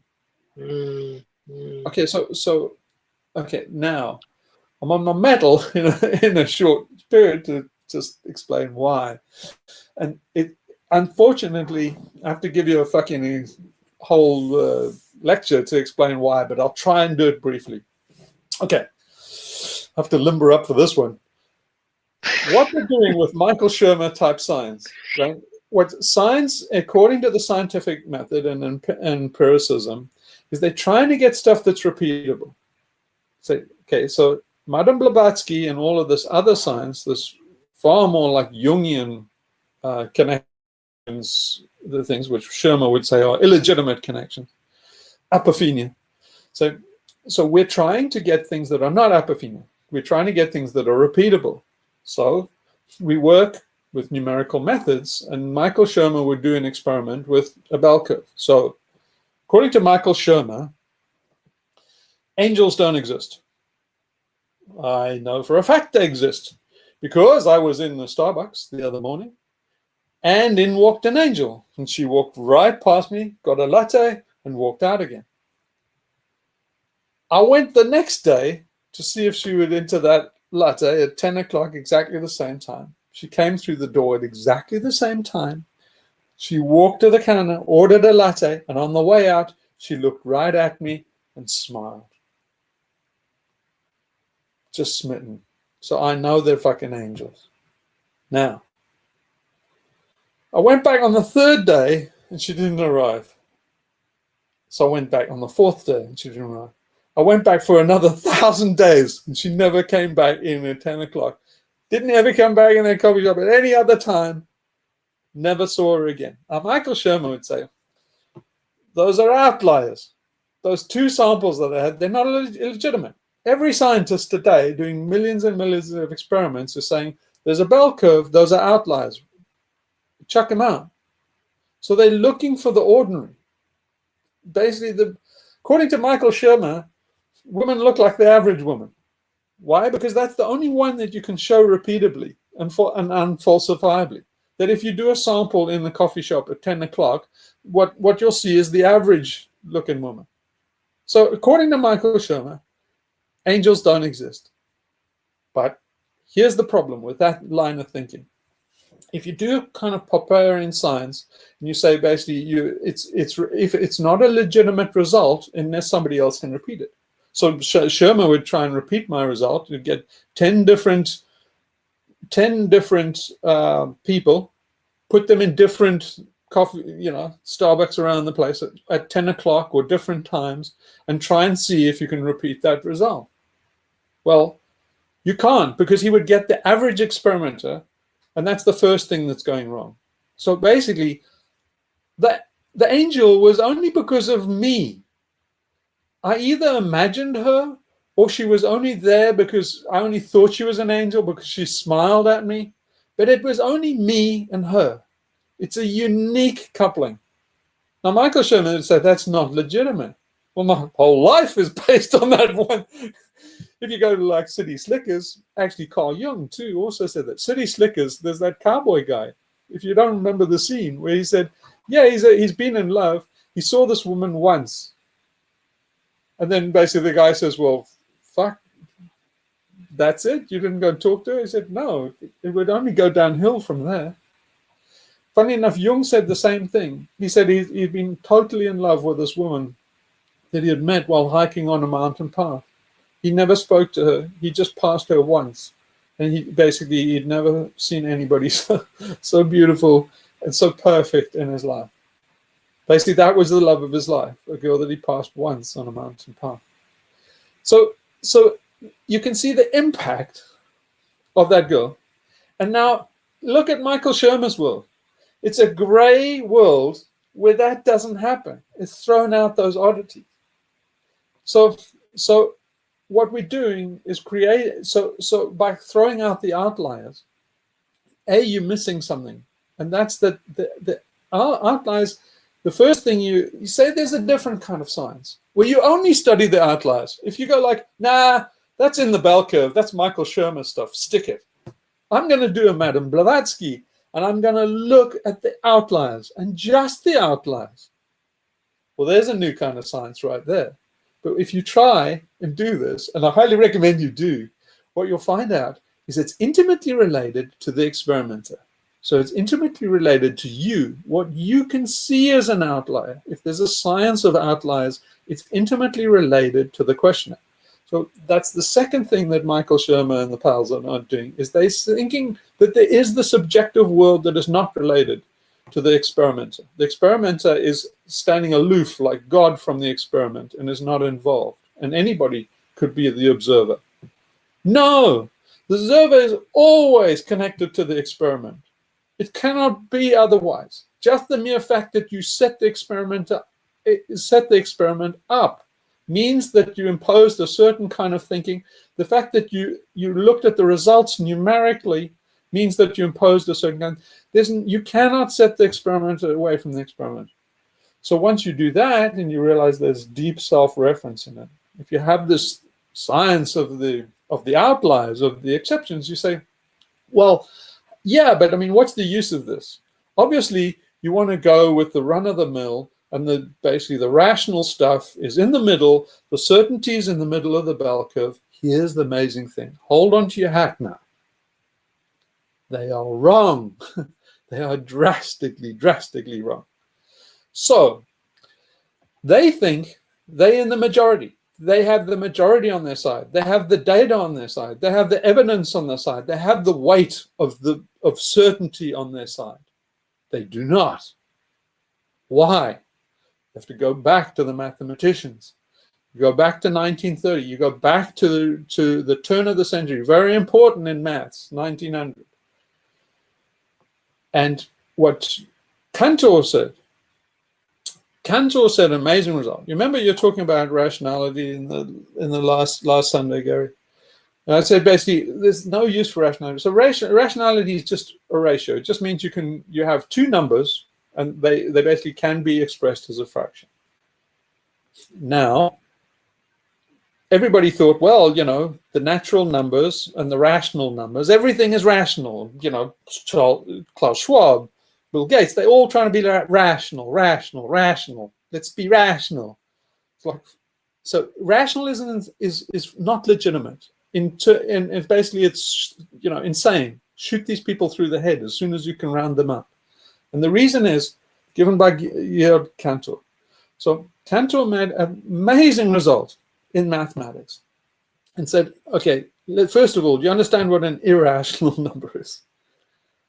So an irrational number is a number that you can't express in two ratios. So they're things like pi, Euler's number, E, the square root of 2. The square root of 2 was discovered by Hippas, right? So so this is an interesting, if you don't know this story, square root of 2 was discovered by Hippas, who was a follower of Pythagoras' cult. Now, Pythagoras was famous for the Pythagorean theorem and basically finding, you know, the square on the hypotenuse. Hippos was, one of his followers, and he said, well, what happens if you get a unit size? Then the hypotenuse is the square root of 2. Try work out the square root of 2. It's like you're a little bit fucked because it's an irrational number. So according to the theory, they threw Hippos overboard at sea, because basically all the Michael Shermers and Pinkers and that who like worshipping, Pythagoras, saying we're going to get to this perfect world that's represented by the kind of geometry we do and the amazing Pythagorean theorem. And Hippos came along and said, little wrinkle over here, unit sides, and you got the square root of 2. And they were like incensed because Hippos had destroyed their perfect world. Well, Cantor did exactly the same thing. And many people do it continually because we're living in Pythagoras's fucking wet dream. But the amazing result that Cantor said was, Cantor looked and said, okay, are there more rational numbers or irrational numbers? Well, the rational numbers, like say the natural numbers, or like 1, 2, 3, 4, right? There are an infinity of them. Well, most people think infinity is infinity. Well, no. Cantor did a lot of maths with infinities. He was the first one to say, no, let's really look at infinity and not be scared of it. Mathematicians were petrified of it. Physicists are petrified of it. All our climate models are all wrong because physicists and climatologists, they run the models, they run to infinity, and they go like, oh, okay, that's a pathological case, and they throw it out. Well, no, that is the case. We're on, RPC fucked because basically we're on one of those trajectories that run to infinity, the ones they throw out. That's why the IPCC is full of shit. But anyway, going back to Cantor, Cantor then asked, are Michael Shermer and those guys, are they legit? You're just throwing out the outliers. You're saying, all the angels that I saw in Starbucks, you're saying, well, that's a chance in a million. Well, okay, let's take a chance in a million for a start. There's a guy who looked at the maths of long odds and said, basically, if you take something like a chance in a million, you're saying, well, he found that you have about a chance in a million events about every 30 days. About everybody has about a chance in a million event about every 30 days. Yeah, Hugh, I'm thinking back to what you said about your experience with the software. And we said, well, this is going to happen every 12 seconds. Yeah, that's what Mick did. That's exactly it. Yeah, Mick was saying that what you think is an outlier, the outliers are the norm. So let's just take this as a rubric for this whole thing, is saying the outliers are the norm. Now think what we're trying to do, what the Industrial Revolution 4.0 is trying to do. It's trying to normalize everything. It's trying to basically put everything in a straitjacket to find where it is on the bell curve, eliminate all the long tails. And but there's something else. There's something else behind it. Is that if you look at our project, if you look at, I don't know what you want to call it, but in the case of your friend who was saying he did his calculations that this is going to occur every 12 seconds, he knew how fast, he knew the abilities of the computers. Now, we're in a situation where... The key to Mick was he didn't go to university. You see, they filled everybody's heads with rocks in university, and he didn't. The point I'm trying to make is we're here saying that the Shermers, as you're saying, are pointing out that these outliers are just to be disregarded, outlying events. But he doesn't know how. No, but he doesn't know how fast the computer the so-called computer is running. Yes. You see? Yeah, but wait for it. But wait for it. It's much worse than you think. You've got it, but it's much worse than that. So what Cantor showed was so you see what these guys are saying is these are outliers. Okay, you just trim off those. That's onesies, twosies. It's an asparagus field up on the side. We'll take the big hump in the middle. That's the normal thing, and we stick with that. We're on solid ground. You're not. That's what taught in universities all over the fucking world. You're mad. And Cantor showed why. Because what's in the middle of the bell curve is the rational stuff. So the rational numbers are basically countably infinite. I can get every rational number, and I can get the natural numbers, and I can pair them up. And Cantor said they are countably infinite. Here's the weird fucking thing. And it's especially weird for mathematicians, because we only know of a handful of irrational numbers. We know like pi and e and phi, you know, the Fibonacci number. We only know like a dozen irrational numbers. So Cantor's result is absolutely stunning, because he said, and this, you can't get more hyperbolic than this, you cannot possibly be too hyperbolic on this, is that Cantor said that actually when you look at it, and he had a proof, that the irrational numbers are uncountably infinite. So the rational numbers are countably infinite. The irrational numbers are uncountably infinite. So there are so many more irrational numbers than rational numbers that there are, you have to imagine an infinity that dwarfs a countable infinity. So if you imagine, yeah, but has he got around the problem? Such a thin line on this line of uncountable. But this is an extraordinary result. It's saying that not only are the Shermers wrong, but the exceptions are the rule. It's all exceptions. It's everything, Mick. It's much worse than Mick was saying. It's basically what we're doing in science is taking not a sliver, we're taking as an infinite sliver of essentially an uncountably infinite number line. That's how fucked we are. Yeah. Does anybody get this? How bad this is? Oh, look, when you first put up that thing about Cantor, and that it's, you know, I think you wrote something, or there was, you know, when you first come across the term uncountably infinite, you assume somebody's made a typographical error. You have to go away for a few days and think about it, you know. Be careful on that one. Cantor, like I said, wound up in a mental institution. Well, yeah, but I mean, I want to play devil's advocate here and just say, did Cantor escape the problem by inventing two different kinds of infinity? You know, the one that was countable and one that was uncountable, and therefore you could sort of. No, worse than that. He said that there are actually an infinity of infinities. So the countable numbers are aleph 0, but basically he proved that you can actually square an aleph. So you could have infinity to the power of infinity, and you can have that basically to an infinite, infinite regressive of powers.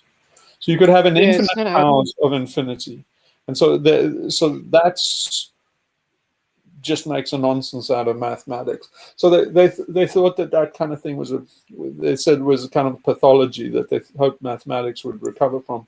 It hasn't to this day, but they've just ignored it and carried on. And that's pretty much how our whole society works, and this mad errand that we're on. So I hope I made this clear, that the technological singularity is based on normalcy, right? It's not going to turn out to this fabulous utopia. It's called that rapture of the nerds is the end of the story. What happens on the other side of the rapture of the nerds is extreme entropy. So there will be no order. So in other words, they in pursuing rationality, when they get to the rapture of the nerds, the other side of the rapture of the nerds will be no order. In other words, just complete randomness. So that's an extraordinary result, by the way, because it means that you achieved utter randomness out of a deterministic process. Yeah. So our civilization is about to achieve complete entropy out of the pursuit of complete a clock, order, discrete order in a clock. Yeah. So I know you posted a video on the documentary on Gödel and Cantor. I'll post it again. I think that's something worth watching one, just to BBC understand. One, which and this is where these things where I think I'll catch the guy did a very good what job. you're saying more. It's called Dangerous Knowledge. So that's that. You see, that guy he realized, I don't think he really understood what those guys, Boltzmann, Cantor, Gödel, I don't even mention Turing much, but you see, the guy who made it, he came close to getting it. And what I mean by getting it was understanding what those guys saw, and and why it's kind of a bit sophomoric to say that it drove them mad, but it's also not. You see, all of those guys, Boltzmann committed suicide, Cantor was committed to a lunatic asylum. So Gödel, his wife, committed into an institution against his will, and he died in there. And so it's basically all of those guys. They ended up badly. I mean, Pythagoras ended up badly. But the reason why is you got to take someone like Boltzmann he utterly despaired. So what Boltzmann believed in the atom at a time when very few other people did, just at the end of the last century. And he really invented the statistics that later would be applied to statistical mechanics, basically, and led to quantum theory, because it was all statistics. So statistics is doing what I'm characterized as Michael Shermer, just taking the middle of the bell curve. So basically, the statistical simplification is really a digital simplification. And so that's fatal. Because in taking an average or doing any kind of statistical average or normalization, you've lost the detail that matters. And so if you get the whole thing that the anomalies are the majority, then you've hauled out a minority situation and you've assumed that it's the rule. So the anomalies are the rule, not the normal thing. So what we're doing in science that's repeatable is actually the anomaly. You see that over and over again, and they don't see it. They think they're capturing the majority thing. So it goes all the way, and we're about to do it again. I mean, Blair did this in all the metrics and stuff in the UK. So basically, we'll have managed outcomes, we'll have evidence-based, and we'll all run it by the numbers.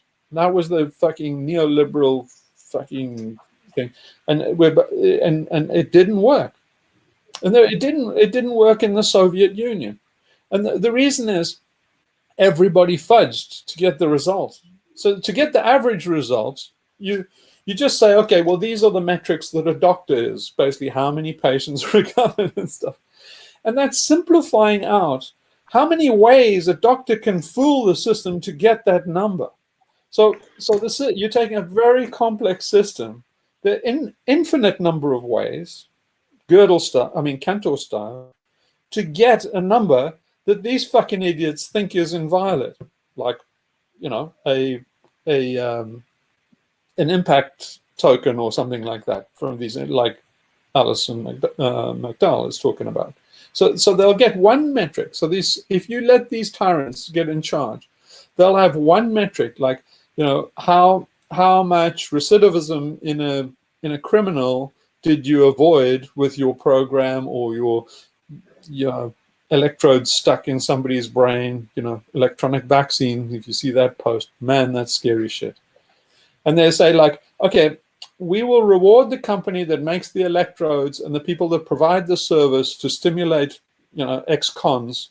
And say, if they get violent, they'll have to, their cell phone or maybe an implant we'll say, okay, this guy's getting violent. We tell from these parameters that basically he has elevated adrenaline, he's shouting and stuff, and then basically they'll stimulate his brain to calm down. And then basically we'll say, okay, well, based on the statistics, you average that out. We stopped in number of murders and number of assaults. Each one of those assaults costs this much. Each one of the lives cost in a murder is basically given.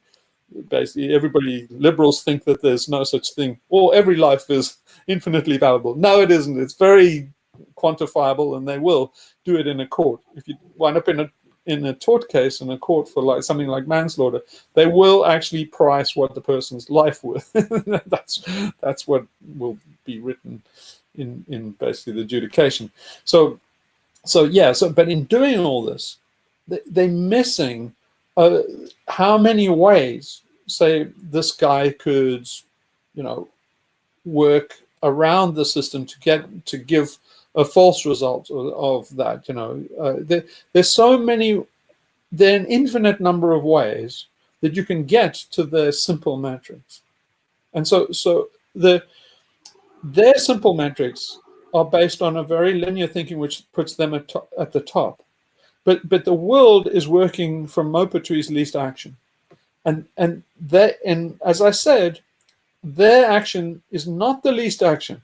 So if you go back to the executives that I had to work for that wanted Six Sigma and perfect bug-free software, right?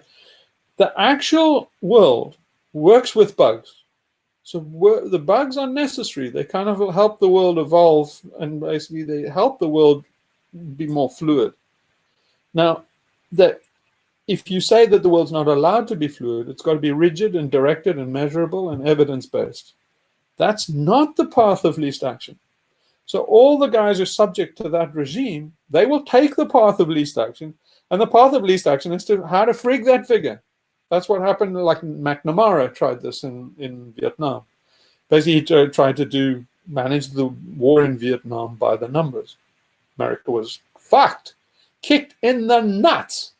And the reason was the basic metric that McNamara found that worked best on his spreadsheets was body count. Well, eventually it got so fucking retarded. I mean, body count is easy to fake. You basically, all the career guys who are trying to get promoted found ways to get their body count up without actually getting bodies. But it got so bad in Vietnam that eventually the Vietnamese, the Viet Cong, they figured out how, that's what the Americans were doing. And they would get bodies like at Dien Bien Phu. They got bodies and they reused them. They would do like an attack and they would, leave all the bodies out there. They would go in the night, fetch them all back. And the next wave in the morning, they would come and they'd leave all the bodies. They'd use the bodies 5 or 6 times till they were like decaying on them. Because they knew the Americans were basically saying, well, we're winning in Dien Bien Phu. But what the Viet Cong was taking very light casualties. So to this day, the Americans say that, it was a huge battle and stuff. No, Americans were forced to a standstill, and now they realize the Viet Cong took very small losses in Dien Bien Phu. It was actually a Viet Cong win. But they fooled the Americans into thinking it was their win by just manipulating the body count. You see, that's what life will do. It will always find the shortest route to your metric, and it's not going to be the one you want, because the one you want is basically based on a false premise. And that's the best I can do on this on this long thing. Tying it back to the ARG, it seems like is this ARG's project really showing that anomalies, outliers, unpredictability is a part of life, that things that we were taught in school, in jobs about predictability and normalcy and average is completely upside down. I mean, that's what I'm getting. The aim is to create discord. So there's a famous statue of the devil, and all these Satanists worship it. I think they put it up in Minneapolis or somewhere like that. I can't remember where they put it. But anyway, with some city in America, they caused outrage by, putting this satanic statue up in front of the constitutional Christian one, and they wanted to put it opposite. I don't think they've been allowed to do it. But anyway, the reason I bring it up is, you see, there's a tattoo written on the Satan's left and right arm, and one is Solve and one is Aguilera or something like that. But anyway, what it is the devil is supposed to, and the devil is us, by the way, is supposed to. We play the role of the devil because it's the trickster and the shamanic role. It's the guys that actually do creative order and life and fight against the rigidity and regimentation. So anyway, what the devil is credited with is the power of coagulation and dissolution. And so in any psyops, they basically the psyops always has two parts, and the psyops is to basically get discord in the narrative of the enemy, and to get concord and coherence in the narrative of basically your side. So the idea is to spin chaos for the benefit of everybody involved. If they carry on their program of regimentation, it would be a disaster for them and us. But it drives them nuts, because they like, how can people possibly not be with this program? And you'll never talk them out of it, because they're crazy. Yeah, but life will find a way. Yeah, it's just like Jurassic Park. Life will find a way. So we're on the side of life, and they're on the side of death. That predictably they're looking for is stale, it's crystalline, it's brittle, it's a lie. At the heart of the Christian God, Yahweh, the whole idea behind this kind of control is a lie, and it's a denial of death.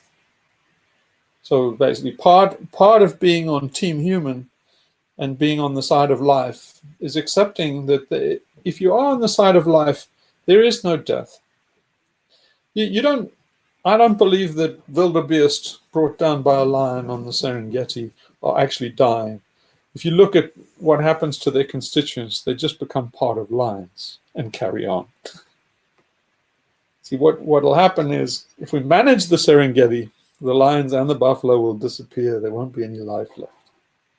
So anyway, on that note, should we end off? Should we do the exercise and just go out on the exercise?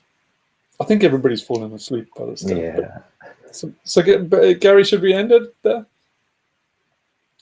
Sorry. Yeah, it's been a very long session here. Yeah. Yeah. Well, I mean, I felt I had to cover this ground all in one go, because it's so damned important.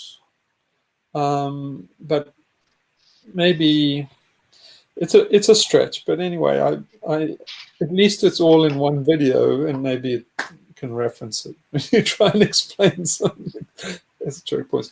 But anyway, how close did I get to answering the first 1% of your questions, Gary? Yeah, no, well, I haven't got it. Sorry, I think that's pretty good, actually.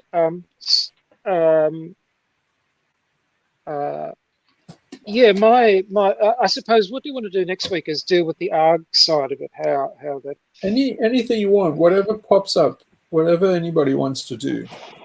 The ARG will take its pace, right? Right. Yeah. So again, we mustn't fall foul of our own mojo, right?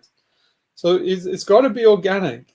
If it's not working and it's not the right time, then our whole project will dissolve, and we should accept that. So it's like, yeah, we don't want to become our own enemy. So you don't want to try and force the whole thing. But you see, I hope you realize that we put little tendrils out, and more people thinking this way, and then that's how it grows. Eventually there will be a time. I mean, at the rate it's going, it's way too slow to save the planet.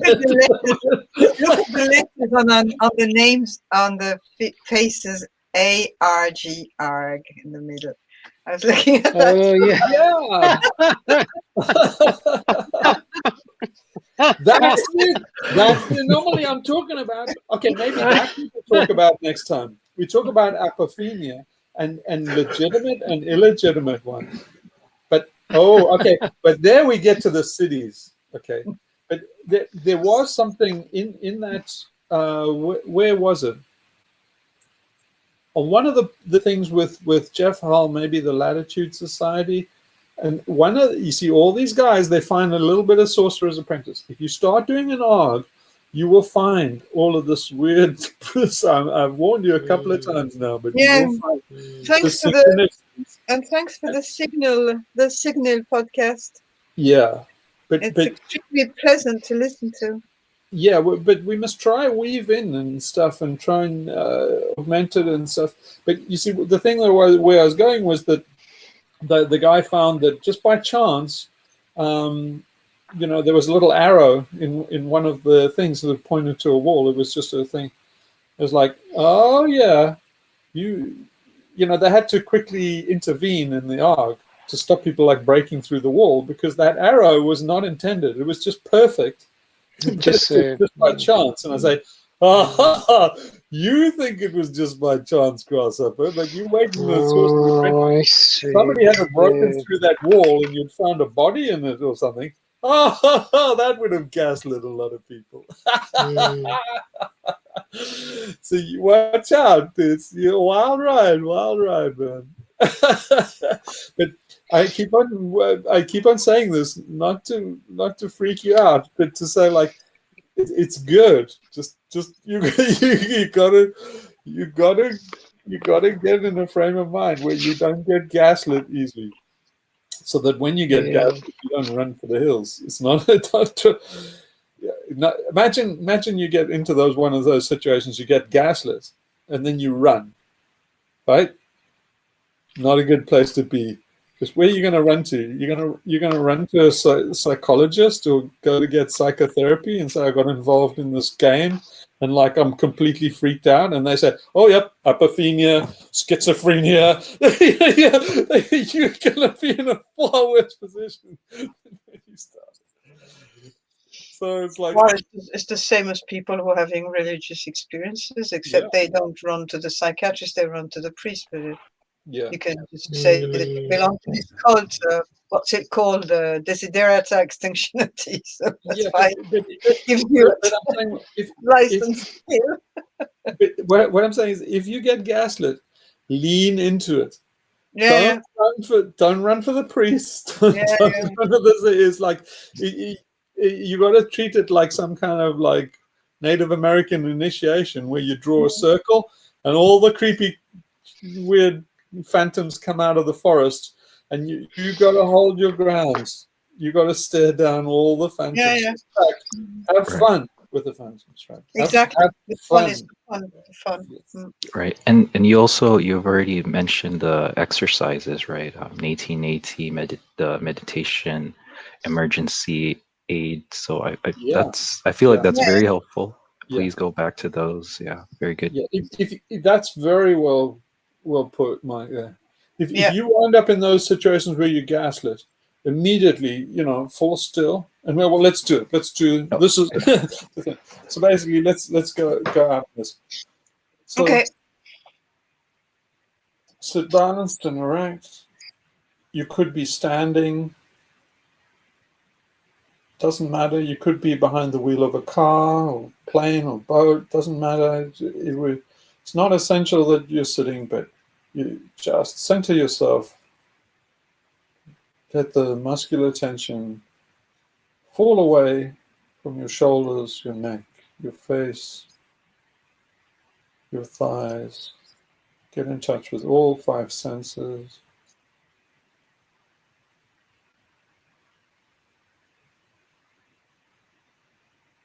Go to the listening. Don't be captivated by any sound. Just try and connect with the deep silence that's kind of the backdrop to all the sounds you can hear.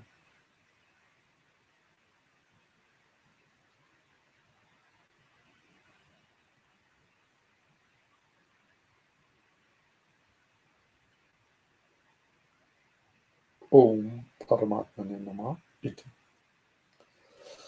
Well, thank you, everyone. That was very long, but I'm sorry. I'm no good at this, and I can't distill what I'm trying to say into any less. So I'll get better at it, and you can have a shorter time. Well, no, it was really good. Yeah, it was unexpected, actually. Yeah. Thanks. Yeah, Try thanks to for that. Thank you. post Yeah. some references, a lot of good references from today's Yeah. Yeah. meeting. Oh, I hope so. Yeah. Well, have fun during the week. And All right. just Thanks. remember, Thanks, man. the rightness is all. If you're not having good theatre, what's the point? All right, everybody. Okay. All right. Okay, All bye. right. See you next time. Okay. Bye. Bye, everyone. Okay.